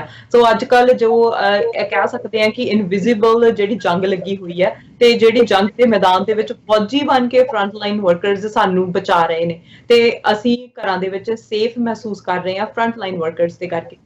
ਬਹੁਤ ਹੀ ਵਧੀਆ ਜਿਹੜਾ ਪ੍ਰੋਵਿੰਸ ਦੇ ਵੱਲੋਂ, ਓਨਟਾਰੀਓ ਪ੍ਰੋਵਿੰਸ ਵੱਲੋਂ ਕੀਤਾ ਗਿਆ ਕਿ $4 ਵਧਾ ਦਿੱਤੇ ਗਏ ਨੇ ਉਹਨਾਂ ਦੇ ਪਰ ਆਵਰ, ਤੇ ਨਾਲ ਉਹਨਾਂ ਦਾ ਜੋ $250 ਦਿੱਤੇ ਜਾ ਰਹੇ ਨੇ। ਪਰ BC ਸਰਕਾਰ ਦੇ ਲਈ ਨੇ ਅੱਜ ਹੀ ਮੇਰੀ ਜਿਹੜੀ ਲੇਬਰ ਮਿਨਿਸਟਰ ਦੇ ਨਾਲ ਗੱਲਬਾਤ ਹੋ ਰਹੀ ਸੀ, ਤਾਂ ਉਹ ਕਹਿ ਰਹੇ ਸੀ ਹਜੇ ਕੋਈ ਪਾਰਟਿਕੂਲਰ ਨਹੀਂ ਕੀਤਾ। ਕੁਝ ਕੰਪਨੀਆਂ ਨੇ ਜਿਹੜੀਆਂ ਆਪਣੇ ਵੱਲੋਂ ਉਹਨਾਂ ਨੇ $2 ਜਿਹੜੇ ਹੈਗੇ ਉਹ ਵਧਾਏ ਨੇ, ਪਰ ਜਿਹੜੀ ਗੱਲਬਾਤ ਹੈਗੀ ਉਹ ਚੱਲ ਰਹੀ ਹੈ ਸਿਕ ਡੇਜ਼, ਜਿਹੜੇ ਸਿਕ ਲੀਵ ਬੈਨੀਫਿਟ ਸੀਗੇ ਉਹਨਾਂ ਨੂੰ ਵਧਾਉਣ ਦੀ ਗੱਲਬਾਤ ਕੀਤੀ ਜਾ ਰਹੀ ਹੈ। ਪਰ ਜ਼ਰੂਰੀ ਹੈ ਕਿ ਅਸੀਂ ਫਰੰਟ ਲਾਈਨ ਵਰਕਰਸ ਜਿਹੜੇ ਕੰਮ ਕਰ ਰਹੇ ਨੇ, ਉਹਨਾਂ ਦੇ ਜੋ ਬੱਚੇ ਨੇ ਜਿਨ੍ਹਾਂ ਨੂੰ ਛੱਡ ਕੇ ਕੰਮ ਕਰ ਰਹੇ ਨੇ, ਉਹਨਾਂ ਦੇ ਲਈ ਜੋ ਸਰਕਾਰ ਨੂੰ ਕੁਝ ਨਾ ਕੁਝ ਕਰਨਾ ਚਾਹੀਦਾ ਹੈਗਾ। ਫੈਡਰਲ ਗਵਰਨਮੈਂਟ ਹੈਗੀ ਹੈ ਜਿਹੜੀ ਉਹ ਵੀ ਆਪਣੇ ਵੱਲੋਂ ਕੋਈ ਨਾ ਕੋਈ ਰੋਜ਼ ਫੰਡਿੰਗ ਜਿਹੜੀ ਹੈਗੀ ਹੈ ਅਨਾਉਂਸ ਕਰਦੀ ਰਹਿੰਦੀ ਹੈਗੀ ਹੈ, ਚਾਹੇ ਉਹ ਸਟੂਡੈਂਟਸ ਦੇ ਲਈ ਹੈਗੀ ਹੈ, ਚਾਹੇ ਉਹ ਚੈਰਿਟੀਜ਼ ਦੇ ਲਈ ਹੈਗੀ ਹੈ, ਚਾਹੇ ਉਹ ਫਰੰਟ ਲਾਈਨ ਵਰਕਰਸ ਦੇ ਲਈ ਹੈਗੀ ਹੈ। ਸੋ ਕੁਝ ਨਾ ਕੁਝ ਜਿਹੜਾ ਨਵਾਂ ਦੇਖਣ ਨੂੰ ਮਿਲ ਰਿਹਾ ਹੈਗਾ। ਲੋਕਾਂ ਦੇ ਵਿੱਚ ਵੀ ਫਰਸਟ੍ਰੇਸ਼ਨ ਪਾਈ ਜਾ ਰਹੀ ਹੈ, ਅਸੀਂ ਦੇਖਿਆ ਹੈਗਾ ਆ, ਜਿਵੇਂ ਪ੍ਰੋਟੈਸਟ ਹੋ ਰਹੇ ਨੇ, ਲੋਕ ਹੁਣ ਗਰੋਸਰੀ ਦੇ ਲਈ ਜਾ ਰਹੇ ਨੇ, ਪਰ ਹੁਣ ਜਿਹੜੀ ਗਰੋਸਰੀ ਸਟੋਰਸ ਦੇ ਉੱਤੇ ਵੀ ਇੰਨੀਆਂ ਭੀੜ ਨਹੀਂ ਹੈਗੀਆਂ, ਲੋਕ ਡਿਸਟੈਂਸ ਦਾ ਨੂੰ ਫੋਲੋ ਕਰ ਰਹੇ ਨੇ। ਓਨਟਾਰੀਓ ਦੇ ਵਿੱਚ ਸਟਿਲ ਜਿਹੜੀ ਗਰੋਸਰੀ ਸਟੋਰਸ ਹੈਗੀਆਂ ਉਹ ਇਦਾਂ ਹੀ ਫੋਲੋ ਕਰ ਰਹੇ ਨੇ ਕਿ ਕਿਵੇਂ ਉੱਥੋਂ ਦਾ ਕੀ ਮਾਹੌਲ ਬਣਿਆ ਹੋਇਆ ਸਟੋਰਸ ਨੂੰ ਲੈ ਕੇ। ਜੀ ਪ੍ਰਵੀਨ, ਤੁਹਾਡੇ ਕੋਲੇ ਕੋਈ ਹੈ ਇਸ ਸੰਬੰਧੀ ਜਾਣਕਾਰੀ? ਜੀ ਬਿਲਕੁਲ, ਜਿੰਨਾ ਕੁ ਮੈਨੂੰ ਮੌਕਾ ਮਿਲਦਾ ਦੇਖਣ ਦਾ ਕਿ ਲੋਕ ਬਿਲਕੁਲ ਫੋਲੋ ਕਰ ਰਹੇ ਨੇ ਰੂਲਸ, ਤੇ ਪਰ ਵਿੱਚੋਂ ਵਿੱਚ ਜਿਹੜੀਆਂ ਕੁਝ ਇਹੋ ਜਿਹੀਆਂ ਘਟਨਾਵਾਂ ਵੀ ਜਿਹੜੀਆਂ ਸਾਹਮਣੇ ਆਉਂਦੀਆਂ ਨੇ ਕਿ ਜਦੋਂ ਉਹਨਾਂ ਨੂੰ ਨਹੀਂ ਉਹ ਜਿਹੜੇ ਰੂਲਸ ਗਵਰਨਮੈਂਟ ਵੱਲੋਂ ਬਣਾਏ ਜਾਂਦੇ ਉਹਨਾਂ ਨੂੰ ਨਹੀਂ ਫੋਲੋ ਕਰਦੇ, ਤਾਂ ਉੱਥੇ ਕੋਈ ਨਾ ਜਿਹੜੀ ਪਨਿਸ਼ਮੈਂਟ ਵੀ ਆ ਉਹ ਵੀ ਦਿੱਤੀ ਜਾਂਦੀ ਹੈ। ਤੇ ਬਟ ਮੋਸਟਲੀ ਜਿਹੜੇ ਲੋਕ ਨੇ ਉਹ ਫੋਲੋ ਕਰ ਰਹੇ ਨੇ, ਤਾਂ ਹੀ ਜਿਹੜੀ ਬੇਸ਼ੱਕ ਜਿਹੜੇ ਇਸ ਦੇ COVID-19 ਦੇ ਕੇਸ ਆ ਉਹ ਦਿਨੋਂ ਦਿਨ ਵੱਧ ਰਹੇ ਨੇ, ਬਟ ਫਿਰ ਵੀ ਜਿਹੜੀ ਸਿਚੁਏਸ਼ਨ ਆ ਉਹਨੂੰ ਕਿਹਾ ਜਾ ਸਕਦਾ ਕਿ ਅੰਡਰ ਕੰਟਰੋਲ ਹੈ, ਕਿਉਂਕਿ ਜੋ ਵੀ ਸਰਕਾਰ ਨਿਯਮ ਬਣਾਏ ਨੇ ਸਰਕਾਰ ਦੁਆਰਾ, ਤੇ ਉਸ ਦੇ ਮੁਤਾਬਿਕ ਜਿਹੜੇ ਸਥਿਤੀ ਆ ਉਹ ਠੀਕ ਠਾਕ ਚੱਲ ਰਹੀ ਹੈ। ਕਿਉਂਕਿ ਜਿਵੇਂ ਅਸੀਂ ਅਮਰੀਕਾ ਦੀ ਉਦਾਹਰਨ ਲਈਏ ਤਾਂ ਉੱਥੇ ਜਿਹੜੇ ਸਮੇਂ ਸਿਰ ਜਿਹੜੇ ਸਟੈਪ ਨਹੀਂ ਚੁੱਕੇ ਜਾਣ ਦੇ ਕਾਰਨ ਜਿਹੜਾ ਅੱਜ ਅਮਰੀਕਾ ਦੇ ਵਿੱਚ ਲਗਭਗ 50,000 ਦੇ ਕਰੀਬ ਜਿਹੜੀਆਂ ਮੌਤਾਂ ਹੋ ਗਈਆਂ ਨੇ। ਤੇ ਬਟ ਫਿਰ ਵੀ ਜਿਹੜੀਆਂ ਸਾਡੀ ਕੈਨੇਡਾ ਦੀ ਸਥਿਤੀ ਨੂੰ ਅਸੀਂ ਕਹਿ ਸਕਦੇ ਹਾਂ ਕਿ ਬਿਹਤਰ ਹੈ, ਤੇ ਲੋਕ ਜਿਹੜੇ ਆ ਉਸ ਸਮੱਸਿਆ ਦਾ ਸਾਹਮਣਾ ਕਰਨ ਦੇ ਲਈ ਸਰਕਾਰ ਦਾ ਸਾਥ ਦੇ ਰਹੇ ਨੇ। ਜੀ ਪ੍ਰਵੀਨ, ਜਿਵੇਂ ਤੁਸੀਂ ਗੱਲ ਕੀਤੀ ਹੈ ਕਿ ਜਿਹੜੇ ਇਨਕਰੀਜ਼ ਹੋ ਰਹੇ ਨੇ ਲਗਾਤਾਰ ਕੇਸਜ, ਅੰਟਾਰੀਓ ਦੇ ਵਿੱਚ ਆਪਣੇ ਹੁਣ 14,000 ਦੇ ਲਗਭਗ ਕੇਸਜ ਹੋ ਗਏ ਨੇ, ਔਰ 811 ਮੌਤਾਂ ਹੋ ਚੁੱਕੀਆਂ ਨੇ। ਭਾਵੇਂ ਕਿ ਅਸੀਂ ਕੁਬੈਕ ਤੋਂ ਥੱਲੇ ਆ, ਪਰ ਅੰਟਾਰੀਓ ਦਾ ਸੈਕੰਡ ਨੰਬਰ ਆਉਂਦਾ ਹੈਗਾ। ਜਿਵੇਂ ਅਲਬਰਟਾ ਜਾਂ BC ਦੀ ਗੱਲ ਕਰੀਏ, ਉੱਥੇ ਇਹ ਨੰਬਰ ਕਾਫੀ ਘੱਟ ਨੇ ਹੈਗੇ। ਚੰਗੀ ਗੱਲ ਹੈ। ਕੁਬੈਕ ਦੇ ਵਿੱਚ 23,000 ਤੋਂ ਉੱਪਰ ਕੇਸਜ ਵੱਧ ਗਏ ਤੇ 14,000 ਤੋਂ ਉੱਪਰ ਜਿਹੜੀਆਂ ਮੌਤਾਂ ਹੋ ਚੁੱਕੀਆਂ ਨੇ। ਇਸ ਤਰ੍ਹਾਂ ਓਵਰਆਲ ਕੈਨੇਡਾ ਦੀ ਗੱਲ ਕਰ ਲਈਏ ਤਾਂ 45,000 ਦੇ ਕਰੀਬ ਜਿਹੜੇ ਟੋਟਲ ਕੇਸਜ ਹੈਗੇ ਨੇ, ਤੇ 2462 ਮੌਤਾਂ ਹੋ ਚੁੱਕੀਆਂ ਨੇ, ਜਿਹੜੀ ਅੱਜ ਦੀ 2:30 ਵਜੇ ਦੀ ਗਿਣਤੀ ਸੀਗੀ ਉਹ ਕਾਊਂਟਿੰਗ ਦੇ ਮੁਤਾਬਕ। ਤੇ ਜੇ ਆਪਾਂ ਟੋਰਾਂਟੋ ਦੀ ਗੱਲ ਕਰੀਏ ਤਾਂ ਟੋਰਾਂਟੋ ਦੇ ਵਿੱਚ ਟੋਟਲ 4600 ਤੇ 28 ਕੇਸਜ ਹੋ ਗਏ ਨੇ। ਸਾਡੇ ਪੀਲ ਰੀਜਨ ਦੀ ਗੱਲ ਕਰ ਲਈਏ, ਪੀਲ ਰੀਜਨ ਦੇ ਵਿੱਚ ਵੀ ਲਗਾਤਾਰ ਜਿਹੜੇ ਕੇਸਜ ਇਨਕਰੀਜ਼ ਹੋ ਰਹੇ ਨੇ। ਟੋਟਲ ਪੀਲ ਰੀਜਨ ਦੇ ਵਿੱਚ 2175 ਕੇਸ ਨੇ, ਜਿਹਦੇ ਚ ਮਿਸੀਸਾਗਾ ਦੇ ਵਿੱਚ 1167, ਬਰੈਂਪਟਨ ਦੇ ਵਿੱਚ 944 ਤੇ ਕੈਲੇਡਨ ਦੇ ਵਿੱਚ 60 ਕੇਸ ਹੋ ਗਏ ਨੇ ਹੁਣ ਤੱਕ, ਔਰ ਮੌਤਾਂ 74 ਹੋ ਚੁੱਕੀਆਂ ਨੇ ਹੁਣ ਤੱਕ ਪੀਲ ਰੀਜਨ ਦੇ ਵਿੱਚ। ਮੈਂ ਜਿੱਥੇ ਆਪਾਂ ਰਹਿੰਦੇ ਹਾਂ, ਖਾਸ ਕਰਕੇ ਜਿਹੜੇ ਆਪਣਾ ਸਾਊਥ ਏਸ਼ੀਅਨ ਭਾਈਚਾਰੇ ਦੀ ਵੱਡੀ ਗਿਣਤੀ ਹੈ ਬਰੈਂਪਟਨ ਦੇ ਵਿੱਚ। ਬਰੈਂਪਟਨ ਦੀ ਗੱਲ ਕਰ ਲਾਂ, ਪਿਛਲੇ 4 ਦਿਨਾਂ ਦਾ ਜਿਹੜਾ ਡਾਟਾ ਸੀਗਾ, ਤਾਂ ਚੌਥੇ ਦੀ ਗੱਲ ਕਰਾਂ, ਚੌਥੇ 777 ਕੇਸ ਸੀਗੇ ਟੋਟਲ, ਔਰ ਪਰਸੋਂ 828 ਕੇਸ ਸੀਗੇ, ਤੇ ਕੱਲ 852 ਕੇਸ ਸੀਗੇ, ਤੇ ਅੱਜ 944। ਜਿਵੇਂ ਤੁਸੀਂ ਗੱਲ ਕੀਤੀ ਹੈ ਕਿ ਡੇ ਬਾਏ ਡੇ ਇਨਕਰੀਜ਼ ਹੋ ਰਹੇ ਨੇ। ਸੋ ਅਜਿਹੀ ਸਥਿਤੀ ਦੇ ਵਿੱਚ ਪ੍ਰਵੀਨ ਜੀ ਕੀ ਸੋਚ ਰਹੇ ਹੋ ਤੁਸੀਂ? ਜਿਵੇਂ ਬਹੁਤ ਸਾਰੇ ਲੋਕ ਇਹ ਡਿਮਾਂਡ ਵੀ ਕਰ ਰਹੇ ਸੀ, ਪਹਿਲਾਂ ਤਾਂ ਇਹ ਡਿਮਾਂਡ ਕਰ ਰਹੇ ਸੀਗੇ ਕਿ ਲੋਕਡਾਊਨ ਕਰੋ, ਹੁਣ ਬਹੁਤ ਸਾਰੀਆਂ ਇਹ ਵੀ ਆਵਾਜ਼ਾਂ ਆ ਰਹੀਆਂ ਕਿ ਇਹਦਾ ਕੋਈ ਫਾਇਦਾ ਨਹੀਂ ਲੱਗਦਾ ਹੈਗਾਗਾ, ਕਿ ਲੋਕਾਂ ਨੂੰ ਪ੍ਰੋਟੈਕਸ਼ਨ ਜਿਹੜੀਆਂ ਹਦਾਇਤਾਂ ਹੈਲਥ ਅਫੀਸ਼ੀਅਲਜ਼ ਵੱਲੋਂ ਦਿੱਤੀਆਂ ਗਈਆਂ ਨੇ ਜਾਂ ਗਵਰਨਮੈਂਟ ਕਹਿ ਰਹੀ ਹੈ, ਉਹਨਾਂ ਨੂੰ ਫਾਲੋ ਕਰੋ ਤੇ ਕੰਮ ਤਾਂ ਕਰੀ ਜਾਓ। ਤੁਸੀਂ ਕੀ ਸੋਚ ਰਹੇ ਹੋ ਇਹਦੇ ਬਾਰੇ? ਬਿਲਕੁਲ, ਜਿਵੇਂ ਕਿ ਲੋਕਾਂ ਦੀ ਜਿਹੜੀ ਆਮ ਮੰਗ ਹੋ ਰਹੀ ਹੈ ਸਰਕਾਰ ਤੋਂ ਕਿ ਹੁਣ ਇਹ ਜਿਹੜਾ ਲੋਕਡਾਊਨ ਹੈ ਇਸ ਨੂੰ ਜਲਦੀ ਤੋਂ ਜਲਦ ਹਟਾਇਆ ਜਾਵੇ, ਕਿਉਂਕਿ ਬਹੁਤ ਸਾਰੇ ਜਿਹੜੇ ਬਿਜ਼ਨਸ ਆ ਉਹ ਠੱਪ ਹੋ ਚੁੱਕੇ ਨੇ, ਤੇ ਲੋਕੀ ਚਾਹੁੰਦੇ ਨੇ ਕਿ ਜਿਹੜੇ ਉਹਨਾਂ ਦੇ ਕੰਮ ਕਾਰ ਨੇ ਉਹ ਦੁਬਾਰਾ ਸ਼ੁਰੂ ਹੋ ਸਕਣ ਲੋਕਡਾਊਨ ਤੋਂ ਬਾਅਦ। ਬਟ ਜੋ ਕਿ ਜਿਹੜੀ ਮੌਜੂਦਾ ਹਾਲਤ ਹੈ, ਇਸ ਨੂੰ ਦੇਖਦੇ ਹੋਏ ਅਸੀਂ ਇਹ ਨਹੀਂ ਕਹਿ ਸਕਦੇ ਕਿ ਸਰਕਾਰ ਨੂੰ ਇਹ ਲੋਕਡਾਊਨ ਜਿਹੜਾ ਖੋਲ੍ਹ ਦੇਣਾ ਚਾਹੀਦਾ, ਕਿਉਂਕਿ ਪਹਿਲਾਂ ਸਰਕਾਰ ਨੇ ਇੱਕ ਸਟੇਟਮੈਂਟ ਦਿੱਤੀ ਸੀ ਕਿ 16 ਮਈ ਤੱਕ ਜਿਹੜਾ ਅਸੀਂ ਕੋਸ਼ਿਸ਼ ਕਰਾਂਗੇ ਕਿ ਅਸੀਂ ਲੋਕਡਾਊਨ ਹਟਾ ਦਈਏ ਤੇ ਜਿਹੜੇ ਬਿਜ਼ਨਸ ਨੇ, ਕੁਝ ਬਿਜ਼ਨਸ, ਉਹਨਾਂ ਨੂੰ ਅਸੀਂ ਦੁਬਾਰਾ ਚਾਲੂ ਕਰ ਦਈਏ। ਉਸ ਤੋਂ ਬਾਅਦ ਜਿਹੜੀ ਨਵੀਂ ਸਟੇਟਮੈਂਟ ਆਈ ਆ ਉਹ ਆਈ ਹੈ ਕਿ 24 ਮਈ ਤੱਕ ਜਿਹੜਾ ਅਸੀਂ ਚਾਹੁੰਦੇ ਹਾਂ ਕਿ ਇਸ ਨੂੰ ਇਸੇ ਤਰੀਕੇ ਨਾਲ ਬਰਕਰਾਰ ਰੱਖਿਆ ਜਾਵੇ, ਤੇ 24 ਮਈ ਤੱਕ ਅਸੀਂ ਸੋਚ ਰਹੇ ਹਾਂ ਕਿ ਕੁਝ ਬਿਜ਼ਨਸ ਜਿਹੜੇ ਬੰਦ ਨੇ, ਉਹਨਾਂ ਨੇ ਨਾਮ ਨਹੀਂ ਲਿਆ, ਬਟ ਕੁਝ ਬਿਜ਼ਨਸ ਜਿਹੜੇ ਉਹਨਾਂ ਨੂੰ ਖੋਲਣ ਦੀ ਉਹਨਾਂ ਨੇ ਇੱਕ ਆਸ ਦਿੱਤੀ ਹੈ। ਤੇ ਅਸੀਂ ਇਹ ਵੀ ਕਹਿ ਸਕਦੇ ਹਾਂ ਕਿ ਕਿਤੇ ਨਾ ਕਿਤੇ ਜਿਹੜਾ ਸਰਕਾਰ ਦੇ ਉੱਪਰ ਇਹ ਇੱਕ ਤਰੀਕੇ ਨਾਲ ਪ੍ਰੈਸ਼ਰ ਪਾਇਆ ਜਾ ਰਿਹਾ ਹੈ ਕਿ ਜਲਦੀ ਤੋਂ ਜਲਦੀ ਜਿਹੜਾ ਇਹ ਲੋਕਡਾਊਨ ਖੋਲ੍ਹਿਆ ਜਾਵੇ, ਤਾਂ ਜੋ ਜਿਹੜੇ ਲੋਕਾਂ ਦੇ ਰੁਜ਼ਗਾਰ ਨੇ, ਬੰਦ ਪਏ ਨੇ, ਠੱਪ ਪਏ ਨੇ, ਉਹਨਾਂ ਨੂੰ ਮੁੜ ਤੋਂ ਚਾਲੂ ਕੀਤਾ ਜਾ ਸਕੇ, ਤਾਂ ਜੋ ਜਿਹੜੀ ਆਪਣੀ ਰੋਜ਼ੀ ਰੋਟੀ ਕਮਾ ਸਕਣ। ਬਟ ਇਸ ਦੇ ਨਾਲ ਜਿਹੜੀ ਸਰਕਾਰ ਦੀ ਸਟੇਟਮੈਂਟ ਆ ਰਹੀ ਹੈ ਕਿ ਪਹਿਲਾਂ ਉਹਨਾਂ ਨੇ 16 ਮਈ ਕਿਹਾ ਸੀ, ਉਸ ਤੋਂ ਬਾਅਦ 24 ਮਈ ਕਿਹਾ, ਤੇ ਕਿਤੇ ਨਾ ਕਿਤੇ ਕਿਉਂਕਿ ਸਰਕਾਰ ਆਪ ਕੁਝ ਵੀ ਅਜੇ ਮੌਜੂਦਾ ਹਾਲਾਤ ਨੂੰ ਦੇਖ ਕੇ ਅਸੀਂ ਕਹਿ ਨਹੀਂ ਸਕਦੇ ਕਿ ਇਹ ਨਿਸ਼ਚਿਤ ਹੈ ਕਿ ਕਦੋਂ ਕਿਸ ਡੇਟ ਤੱਕ ਜਿਹੜੇ ਆ ਇਹ ਲੋਕਡਾਊਨ ਖੋਲ ਦੇਣਾ ਚਾਹੀਦਾ ਹੈ। ਤੇ ਉਹਨਾਂ ਨੂੰ, ਲੋਕਾਂ ਨੂੰ ਇੱਕ ਤਰੀਕੇ ਦੇ ਨਾਲ ਕੁਝ ਆਸ ਦੇਣ ਦੇ ਲਈ ਜਿਹੜਾ ਸਰਕਾਰ ਨੇ ਆਪਣੀ ਸਟੇਟਮੈਂਟ ਦੇ ਰਹੀ ਹੈ। ਪਹਿਲਾਂ 16 ਮਈ ਕਿਹਾ ਸੀ, ਫਿਰ 24 ਮਈ। ਹੁਣ ਪਾਰਕਾਂ ਦੇ ਜਿਹੜੀਆਂ ਓਨਟਾਰੀਓ ਦੇ ਵਿੱਚ ਪਾਰਕਸ ਨੇ, ਉਹਨਾਂ ਲਈ ਜਿਹੜੀ ਨਵੀਂ ਸਟੇਟਮੈਂਟ ਆਈ ਹੈ ਕਿ 31 ਮਈ ਤੱਕ ਜਿਹੜੀਆਂ ਸੂਬੇ ਦੀਆਂ ਪਾਰਕਸ ਨੇ ਉਹ ਬੰਦ ਰਹਿਣਗੀਆਂ, ਤਾਂ ਜੋ ਲੋਕ ਜਿਹੜਾ ਆਪਣੇ ਘਰਾਂ ਦੇ ਵਿੱਚ ਹੀ ਰਹਿਣ। ਤੇ ਇਸ ਅਜੇ ਅਸੀਂ ਕਹਿ ਸਕਦੇ ਹਾਂ ਕਿ ਜਿਹੜਾ ਪ੍ਰੈਸ਼ਰ ਤੋਂ ਬਾਅਦ ਜਿਹੜੀ ਸਰਕਾਰ ਨੂੰ ਕੋਈ ਨਾ ਕੋਈ ਲੋਕਾਂ ਦੇ ਇੱਕ ਸਵਾਲਾਂ ਦਾ ਜਿਹੜਾ ਜਵਾਬ ਦੇਣਾ ਪੈਂਦਾ ਹੈ, ਉਸ ਤਰੀਕੇ ਦੇ ਨਾਲ ਉਹ ਜਵਾਬ ਦਿੱਤੇ ਜਾ ਰਹੇ ਨੇ। ਪਰ ਜਿਹੜੀ ਹਾਲਤ ਹੈ ਉਸ ਦੇ ਅਨੁਸਾਰ ਅਜੇ ਸਾਨੂੰ ਇਹ ਲੋਕਡਾਊਨ ਖੋਲਣ ਦੀ ਸਥਿਤੀ ਵੱਲ ਨਹੀਂ ਜਾਣਾ ਚਾਹੀਦਾ, ਤਾਂ ਜੋ ਜਿਹੜੇ ਅੰਡਰ ਕੰਟਰੋਲ ਕੁਝ ਵੀ ਜਿਹੜੇ ਕੇਸ ਹੋਏ ਨੇ ਉਹਨਾਂ ਨੂੰ ਹੋਰ ਅਸੀਂ ਉਹਨਾਂ ਤੇ ਠੱਲ ਪਾ ਸਕੀਏ, ਤਾਂ ਜੋ ਜਿਹੜਾ ਓਨਟਾਰੀਓ ਨੂੰ ਇੱਕ COVID-19 ਮੁਕਤ ਸੂਬਾ ਬਣਾ ਸਕੀਏ। ਬਿਲਕੁਲ ਪ੍ਰਵੀਨ ਜੀ, ਜਿੱਦਾਂ ਮੈਨੂੰ ਲੱਗਦਾ ਚਮਕੌਰ ਜੀ ਕਿ ਜਿਹੜਾ ਸਸਕੈਚੇਵਨ ਨੇ ਰੀਓਪਨ ਕਰਨ ਦੀ ਗੱਲ ਕਹੀ ਹੈ ਨਾ, ਉਹਨੂੰ ਦੇਖ ਕੇ ਮੈਨੂੰ ਲੱਗਦਾ ਸਾਰਿਆਂ ਤੇ ਇੱਕ ਏਦਾਂ ਲੱਗ ਰਿਹਾ ਕਿ ਸਾਰੇ ਸੂਬੇ ਜਿਹੜੇ ਹੈਗੇ ਉਹ ਖੋਲ ਦੇਣਗੇ ਹੌਲੀ ਹੌਲੀ, ਪਰ ਸਾਰੇ ਜਿਹੜੇ ਪ੍ਰੋਵਿੰਸਸ ਹੈਗੇ ਆ ਉਹਨਾਂ ਦੀ ਸਿਚੁਏਸ਼ਨ ਅਲੱਗ-ਅਲੱਗ ਹੈ। ਹੁਣ ਜੇ ਸਸਕੈਚੇਵਨ ਦੇ ਵਿੱਚ ਘੱਟ ਕੇਸ ਨੇ, ਉਹ 5 ਫੇਜ਼ ਦੇ ਵਿੱਚ ਆਪਣੀ ਇਕਨੋਮੀ ਨੂੰ ਖੋਲਣ ਨੂੰ ਤਿਆਰ ਨੇ। ਉਹ ਕਹਿ ਰਹੇ ਨੇ ਕਿ ਅਸੀਂ 5 ਫੇਜ਼ ਦੇ ਵਿੱਚ 4 ਮਈ ਤੋਂ ਲੈ ਕੇ ਜਿਹੜੀ ਹੌਲੀ ਹੌਲੀ ਜਿਹੜੀ ਇਕਨੋਮੀ ਉਹ ਖੋਲ ਰਹੇ ਹੈਗੇ ਆ। ਪਰ BC ਦੇ ਵਿੱਚ ਹਾਲਾਤ ਕੁਝ ਹੋਰ ਨੇ। BC ਦੀ ਗੱਲ ਕਰੀਏ ਤਾਂ BC ਦੀ ਜਿਹੜੀ ਐਮਰਜੈਂਸੀ ਆ ਉਹ 28 ਤਰੀਕ ਤੱਕ ਹੈਗੀ ਆ। ਉਸ ਤੋਂ ਬਾਅਦ ਹਜੇ ਕੋਈ ਅਨਾਉਂਸਮੈਂਟ ਨਹੀਂ ਆਈ ਕਿ ਕਦੋਂ ਤੱਕ ਜਿਹੜੀ ਐਮਰਜੈਂਸੀ ਉਹ ਲਿਫਟ ਕਰ ਦਿੱਤੀ ਜਾਵੇਗੀ। ਪਹਿਲਾਂ ਖਬਰਾਂ ਆ ਰਹੀਆਂ ਸੀ ਕਿ ਮਈ ਮਿਡ ਦੇ ਵਿੱਚ ਜੋ ਹੈਲਥ ਕੇਅਰ ਸਿਸਟਮ ਆ ਉਹ ਰਿਜ਼ਿਊਮ ਕਰ ਦਿੱਤਾ ਜਾਵੇਗਾ, ਪਰ ਹਜੇ ਵੀ ਨਹੀਂ ਪਤਾ ਲੱਗ ਰਿਹਾ, ਕਿਉਂਕਿ ਜਿਸ ਹਿਸਾਬ ਨਾਲ ਸਾਡੇ ਇੱਥੇ ਮੀਟ ਫੈਕਟਰੀ ਦੇ ਵਿੱਚ 2 ਮੀਟ ਪਲਾਂਟ ਹੈਗੇ ਆ ਜਿੱਥੇ COVID-19 ਦੇ ਨਾਲ ਇਨਫੈਕਟਡ ਲੋਕ ਪਾਏ ਗਏ ਨੇ, ਤਾਂ ਉੱਥੇ ਉਹਨਾਂ ਨੇ ਇਹ ਕੀਤਾ ਆ ਕਿ ਉਹਨਾਂ ਕਰਕੇ 71 ਇੱਕ ਦਿਨ ਆਈ, ਅੱਜ ਵੀ 90 ਤੋਂ ਉੱਤੇ ਕੇਸ ਆ ਗਏ ਨੇ। ਸੋ ਕੁਛ ਨਹੀਂ ਪਤਾ ਕਿ ਕੇਸਿਸ ਕਿਵੇਂ ਵੱਧ ਰਹੇ ਨੇ, ਕਿਵੇਂ ਹਾਲਾਤ ਨੇ। ਹੁਣ ਓਨਟਾਰੀਓ ਦੀ ਗੱਲ ਕਰੀਏ ਤਾਂ ਓਨਟਾਰੀਓ ਦੇ ਵਿੱਚ ਜਿਹੜੇ ਕੇਸਿਸ ਨੇ ਉਹ ਹੋਰ ਵੱਧ ਨੇ, ਤਾਂ ਉੱਥੇ ਇੱਕ ਐਮਰਜੈਂਸੀ ਜਿਵੇਂ ਤੁਸੀਂ ਕਿਹਾ ਕਿ ਮਈ ਦੇ ਐਂਡ ਤੱਕ ਵਧਾ ਦਿੱਤੀ ਜਾਵੇਗੀ। ਸੋ ਹਰੇਕ ਪ੍ਰੋਵਿੰਸ ਦੀ ਆਪਣੀ ਸਿਚੁਏਸ਼ਨ ਨੂੰ ਲੈ ਕੇ ਉਹ ਇਸ ਸਿਚੁਏਸ਼ਨ ਨੂੰ ਡੀਲ ਕਰ ਰਹੇ ਨੇ। ਓਨਟਾਰੀਓ ਦੇ ਵਿੱਚ ਜੋ ਟੋਰਾਂਟੋ ਦੇ ਵਿੱਚ ਤੁਹਾਡੇ ਹਾਈ ਪਾਰਕ ਸੀਗਾ ਉਹ ਬੰਦ ਕਰ ਦਿੱਤਾ ਗਿਆ, ਉਹਨੂੰ ਬਲੂਮਿੰਗ ਨੂੰ ਦੇਖਣ ਦੇ ਲਈ ਤੁਸੀਂ ਜਿੱਦਾਂ ਉਹ ਤੁਸੀਂ ਆਨਲਾਈਨ ਦੇਖ ਸਕਦੇ ਆ। ਸੋ ਸਾਰਾ ਕੁਝ ਵਰਚੁਅਲ ਹੋ ਰਿਹਾ, ਜੋ ਕੁਝ ਵੀ ਹੋ ਰਿਹਾ ਉਹ ਵਰਚੁਅਲ ਹੋ ਰਿਹਾ। ਜੇ ਪੋਜ਼ਿਟਿਵ ਗੱਲ ਵੱਲ ਜਾਈਏ ਤਾਂ ਕਈ ਬਿਜ਼ਨੈਸਸ ਇੱਕ ਜੋ ਸਰਵੇਖਣ ਆਇਆ ਸੀ ਉਹਦੇ ਮੁਤਾਬਿਕ ਕੁਝ ਬਿਜ਼ਨਸ ਇਹ ਵੀ ਸੋਚ ਰਹੇ ਨੇ ਕਿ ਸਾਡਾ ਕੰਮ ਤਾਂ ਘਰੋਂ ਚੱਲ ਰਿਹਾ ਹੈਗਾ, ਤਾਂ ਸਾਨੂੰ ਕੀ ਲੋੜ ਹੈਗੀ ਹੈ ਇੰਨੀ ਬਿਲਡਿੰਗਸ ਦੇ ਕਿਰਾਏ ਭਰਨ ਦੀ। ਤਾਂ ਉਹ ਸੋਚ ਰਹੇ ਨੇ ਕਿ ਸ਼ਾਇਦ ਉਹ ਵਰਚੁਅਲ ਹੀ ਕਰ ਦੇਣ। ਸੋ ਚੇਂਜਸ ਨੇ ਉਹ ਸੁਸਾਇਟੀ ਦੇ ਵਿੱਚ ਵੀ ਆਉਣਗੀਆਂ, ਬਿਜ਼ਨੈਸਸ ਦੇ ਵਿੱਚ ਵੀ ਆਉਣਗੀਆਂ ਤੇ ਲੋਕਾਂ ਦੇ ਵਿੱਚ ਇੰਡੀਵਿਜੂਅਲੀ ਵੀ ਆਉਣਗੀਆਂ।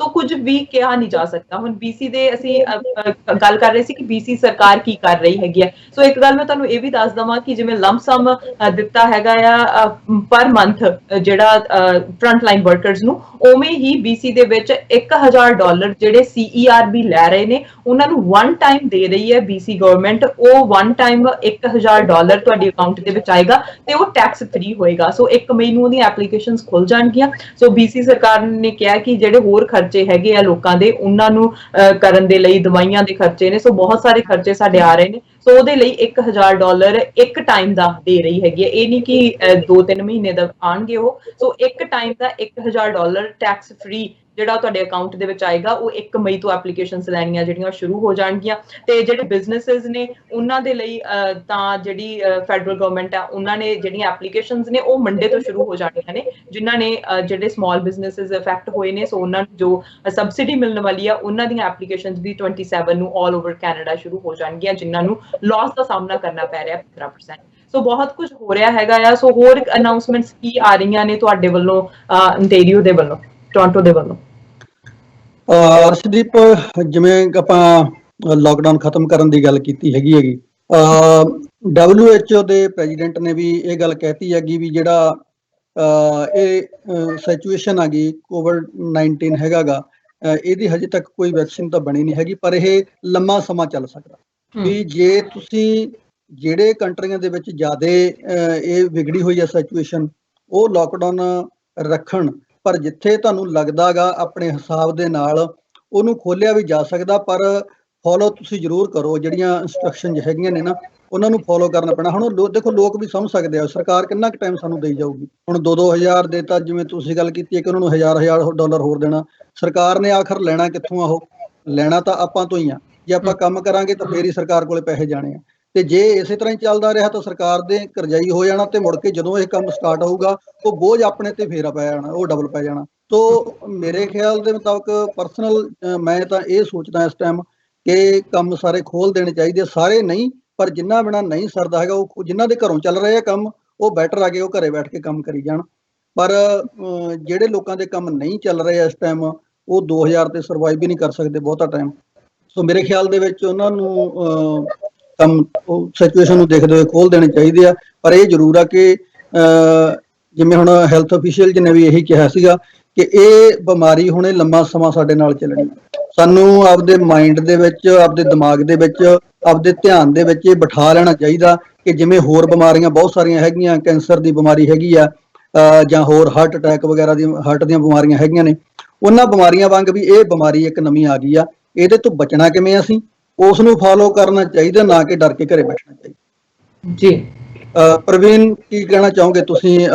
ਜਿਵੇਂ ਆਪਣੇ ਇੱਕ ਜਿਵੇਂ ਫਰੰਟ ਲਾਈਨ ਵਰਕਰ ਹੀ ਕਹਿ ਸਕਦੇ ਹਾਂ, ਜਿਵੇਂ ਟੈਕਸੀ ਡਰਾਈਵਰ ਹੈਗੇ ਨੇਗੇ, ਉਹਨਾਂ ਵੱਲੋਂ ਵੀ ਇੱਕ ਸਟੇਟਮੈਂਟ ਅੰਟਾਰੀਓ ਦੇ ਵਿੱਚ ਆਈ ਹੈਗੀ, ਉਹਦੇ ਬਾਰੇ ਦਿਓ ਜਾਣਕਾਰੀ।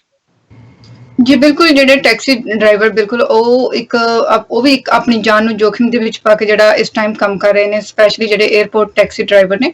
ਬਹੁਤ ਸਾਰੇ ਜਿਹੜੀਆਂ ਸਾਡੇ ontario ਦੇ ਵਿੱਚ ਇਹੋ ਜਿਹੀਆਂ ਸਾਨੂੰ ਖਬਰਾਂ ਮਿਲੀਆਂ ਨੇ ਕਿ ਆਪਣੇ ਭਾਈਚਾਰੇ ਦੇ ਸਪੈਸ਼ਲੀ ਜਿਹੜੇ ਟੈਕਸੀ ਡਰਾਈਵਰ ਸੀ ਉਹਨਾਂ ਦੀ ਡੈਥ ਹੋਈ ਹੈ ਇਸੇ ਕਾਰਨ, ਕਿਉਂਕਿ ਉਹ ਜੋ ਵੀ ਇੱਕ ਗਾਈਡਲਾਈਨਸ ਨੇ ਗਵਰਨਮੈਂਟ ਦੇ ਵੱਲੋਂ ਕਿ ਜਿੰਨਾ ਡਿਸਟੈਂਸ ਤੁਹਾਡਾ ਹੋਣਾ ਚਾਹੀਦਾ ਹੈ ਦੂਸਰੇ ਪਰਸਨ ਤੋਂ, ਪਰ ਜਦੋਂ ਉਹ ਟੈਕਸੀ ਦੀ ਜੌਬ ਕਰਦੇ ਨੇ ਤਾਂ ਜਿਹੜਾ ਉਹ ਡਿਸਟੈਂਸ ਉਹ ਮੇਨਟੇਨ ਨਹੀਂ ਹੁੰਦਾ। ਇਸ ਦੇ ਕਾਰਨ ਬਹੁਤ ਸਾਰੇ ਜਿਹੜੇ ਲੋਕ ਆ ਇਸ ਦੀ ਪਕੜ ਦੇ ਵਿੱਚ ਆਏ ਨੇ ਤੇ ਉਹਨਾਂ ਦੀ ਜਿਹੜੀ ਸਿਹਤ ਦੇ ਪ੍ਰਤੀ ਚਿੰਤਾ ਜ਼ਾਹਿਰ ਕਰਦੇ ਹੋਏ ਉਹਨਾਂ ਨੇ ਮੰਗ ਕੀਤੀ ਆ ਕਿ ਜਿਹੜੇ 에ਅਰਪੋਰਟ ਤੇ ਉਹਨਾਂ ਦੀ ਸਿਹਤ ਦੇ ਸੰਬੰਧੀ ਜਿਹੜੇ ਟੈਸਟ ਆ ਉਹ ਹੋਣੇ ਚਾਹੀਦੇ ਨੇ, ਤੇ ਹੋਰ ਬਹੁਤ ਸਾਰੀਆਂ ਜਿਹੜੀਆਂ ਉਹਨਾਂ ਦੀਆਂ ਇਹੋ ਜਿਹੀਆਂ ਮੰਗਾਂ ਨੇ, ਕਿਉਂਕਿ ਇੱਕ ਤਰ੍ਹਾਂ ਦੇ ਨਾਲ ਜਿਹੜਾ ਉਹਨਾਂ ਦੀ ਮੇਨ ਰੋਜ਼ੀ ਰੋਟੀ ਦਾ ਸਾਧਨ ਸੀਗਾ ਟੈਕਸੀ, ਤੇ ਟੈਕਸੀ ਦੇ ਕਾਰਨ ਜਿਹੜਾ ਬਿਲਕੁਲ ਉਹਨਾਂ ਦਾ ਬਿਜ਼ਨਸ ਠੱਪ ਹੋ ਗਿਆ ਇਸ ਮੌਜੂਦਾ ਹਾਲਾਤ ਦੇ ਵਿੱਚ। ਤੇ ਉਸ ਸਭ ਤੇ ਜਿਹੜੀਆਂ ਉਹਨਾਂ ਦੀਆਂ ਮੰਗਾਂ ਨੇ ਉਹ ਜਾਇਜ਼ ਵੀ ਨੇ, ਤੇ ਸਾਨੂੰ ਉਹਨਾਂ ਦੇ ਨਾਲ ਜਿਹੜਾ ਉਹਨਾਂ ਦੀ ਹਾਂ ਦੇ ਵਿੱਚ ਹਾਂ ਮਿਲਾਉਣੀ ਚਾਹੀਦੀ ਹੈ। ਤੇ ਜਿਵੇਂ ਕਿ ਗਵਰਨਮੈਂਟ ਨੇ ਬਾਕੀ ਜਿਵੇਂ ਫਰੰਟ ਲਾਈਨ ਵਰਕਰਸ ਨੇ ਉਹਨਾਂ ਨੂੰ ਬਹੁਤ ਸਾਰੀ ਜਿਹੜੀ ਆ ਮਦਦ ਦਿੱਤੀ ਆ, ਕਿਉਂ ਇਸ ਸਮੇਂ ਜਿਹੜੀ ਉਹਨਾਂ ਦੀ ਲੋੜ ਹੈ ਜਿੱਥੇ ਵੀ ਉਹ ਕੰਮ ਕਰ ਰਹੇ ਨੇ। ਇਸੇ ਤਰੀਕੇ ਦੇ ਨਾਲ ਜਿਹੜੇ ਟੈਕਸੀ ਡਰਾਈਵਰ ਨੇ ਉਹ ਵੀ ਜਿਹੜੀ ਜਿੱਥੇ ਉਹਨਾਂ ਦੀ ਉਸ ਲੋੜ ਆ ਉੱਥੇ ਕੰਮ ਕਰ ਰਹੇ ਨੇ, ਤੇ ਉਹਨਾਂ ਦੀਆਂ ਵੀ ਜਿਹੜੀਆਂ ਮੰਗਾਂ ਨੇ ਉਹਨਾਂ ਤੇ ਵੀ ਜ਼ਰੂਰ ਵਿਚਾਰ ਕੀਤੀ ਜਾਣੀ ਚਾਹੀਦੀ ਹੈ। ਜੀ ਬਿਲਕੁਲ, ਬਹੁਤ ਸਾਰੀ ਸਿਚੁਏਸ਼ਨਸ ਡਿਫਰੈਂਟ ਆ ਰਹੀਆਂ ਨੇ। ਹੁਣ ਜਿਹੜੇ ਕੈਨੇਡੀਅਨਸ ਇੰਡੀਆ ਦੇ ਵਿੱਚ ਨੇ ਉਹਨਾਂ ਨੂੰ ਵੀ ਉਹਨਾਂ ਨੂੰ ਵੀ ਮੁਸ਼ਕਲਾਂ ਦਾ ਸਾਹਮਣਾ ਕਰਨਾ ਪੈ ਰਿਹਾ। ਉਹਨਾਂ ਦੀ ਵੀ ਜੋ ਫਲਾਈਟਸ ਨੇ ਉਹ ਬੁੱਕ ਹੋ ਰਹੀਆਂ ਨੇ। ਹੁਣ ਹੌਲੀ ਸੋਲਵ ਕਰਨ ਲੱਗ ਗਈ ਹੈਗੀ ਹੈ ਗਵਰਨਮੈਂਟ ਜਿਹੜੇ ਇਸ਼ੂ ਆ ਰਹੇ ਨੇ। ਸੋ ਸਾਰਿਆਂ ਦੀ ਨਵੀਂ ਸਿਚੁਏਸ਼ਨ ਹੈਗੀ ਆ। ਇਸ ਬਾਰੇ ਆਪਾਂ ਫੇਰ ਹੋਰ ਡਿਟੇਲ ਦੇ ਵਿੱਚ ਗੱਲਬਾਤ ਜਿਹੜੀ ਇਦਾਂ ਹੀ ਕਰਦੇ ਰਵਾਂਗੇ। ਪ੍ਰਵੀਨ ਜੀ, ਤੁਹਾਡਾ ਇੱਕ ਵਾਰ ਫਿਰ ਤੋਂ ਥੈਂਕ ਯੂ ਕਿ ਤੁਸੀਂ ਸਾਨੂੰ ਜਾਣਕਾਰੀ ਦੇ ਰਹੇ ਹੈਗੇ ਆ ਤੇ ਨਾਲ ਹੁਣ ਸਾਡੇ ਜੁੜੇ ਹੈਗੇ ਆ। ਸੋ ਉਮੀਦ ਕਰਦੇ ਹਾਂ ਕਿ ਅਗਲੀਆਂ ਜਿਹੜੀਆਂ ਸਾਡੀਆਂ ਕੁਝ ਡਿਸਕਸ਼ਨਸ ਹੋਣਗੀਆਂ ਸੋ ਹੋਰ ਜਿਹੜੀਆਂ ਇਲੈਬੋਰੇਟ ਕਰ ਸਕਾਂਗੇ ਆਪਾਂ ਵਿਊਅਰਸ ਨੂੰ, ਤੇ ਜਾਣਕਾਰੀ ਉਹਨਾਂ ਨੂੰ ਵੱਧ ਤੋਂ ਵੱਧ ਪਹੁੰਚਾ ਸਕਾਂਗੇ ਕਿ ਕੀ ਹੋ ਰਿਹਾ ਕੈਨੇਡਾ ਦੇ ਵਿੱਚ। ਸੋ ਇੱਕ ਵਾਰ ਫਿਰ ਤੋਂ ਥੈਂਕ ਯੂ। ਕੀ ਕਹਿਣਾ ਚਾਹੁੰਦੇ ਐਂਡ ਤੇ?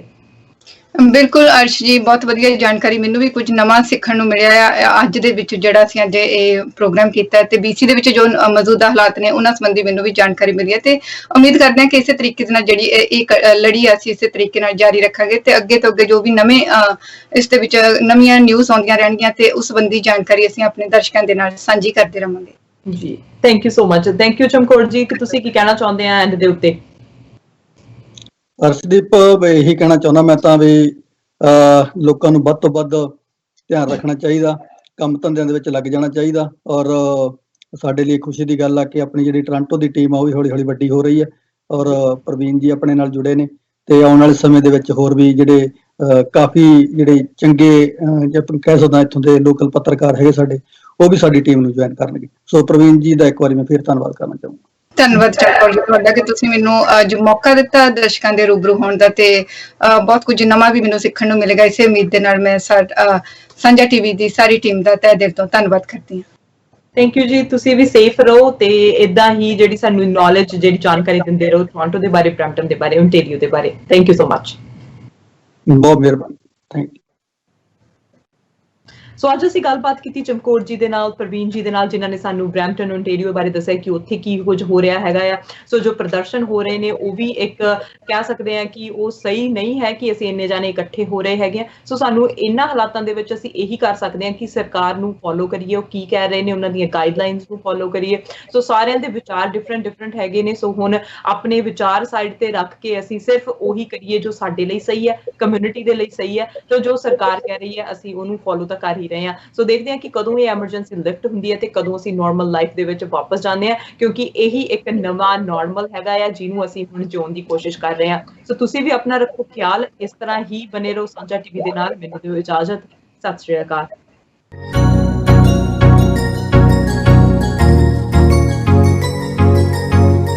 YouTube ਦੀ ਇਸ ਵੀਡੀਓ ਤੋਂ ਆਉਣ ਵਾਲਾ ਰਿਵੈਨਿਊ ਕਰੋਨਾ ਪੀੜਤਾਂ ਦੀ ਮਦਦ ਲਈ ਵਰਤਿਆ ਜਾਵੇਗਾ। ਇਸ ਕਰਕੇ ਤੁਸੀਂ ਵੀ ਇਸ ਦੇ ਵਿੱਚ ਹਿੱਸੇਦਾਰ ਬਣੋ ਅਤੇ ਇਸ ਖਬਰ ਨੂੰ ਵੱਧ ਤੋਂ ਵੱਧ ਲਾਈਕ, ਸ਼ੇਅਰ ਕਰੋ। ਚੈਨਲ ਨੂੰ ਸਬਸਕ੍ਰਾਈਬ ਕਰੋ ਤਾਂ ਕਿ ਦੇਸ਼ ਜਿੱਤੇ ਅਤੇ ਕਰੋਨਾ ਹਾਰੇ।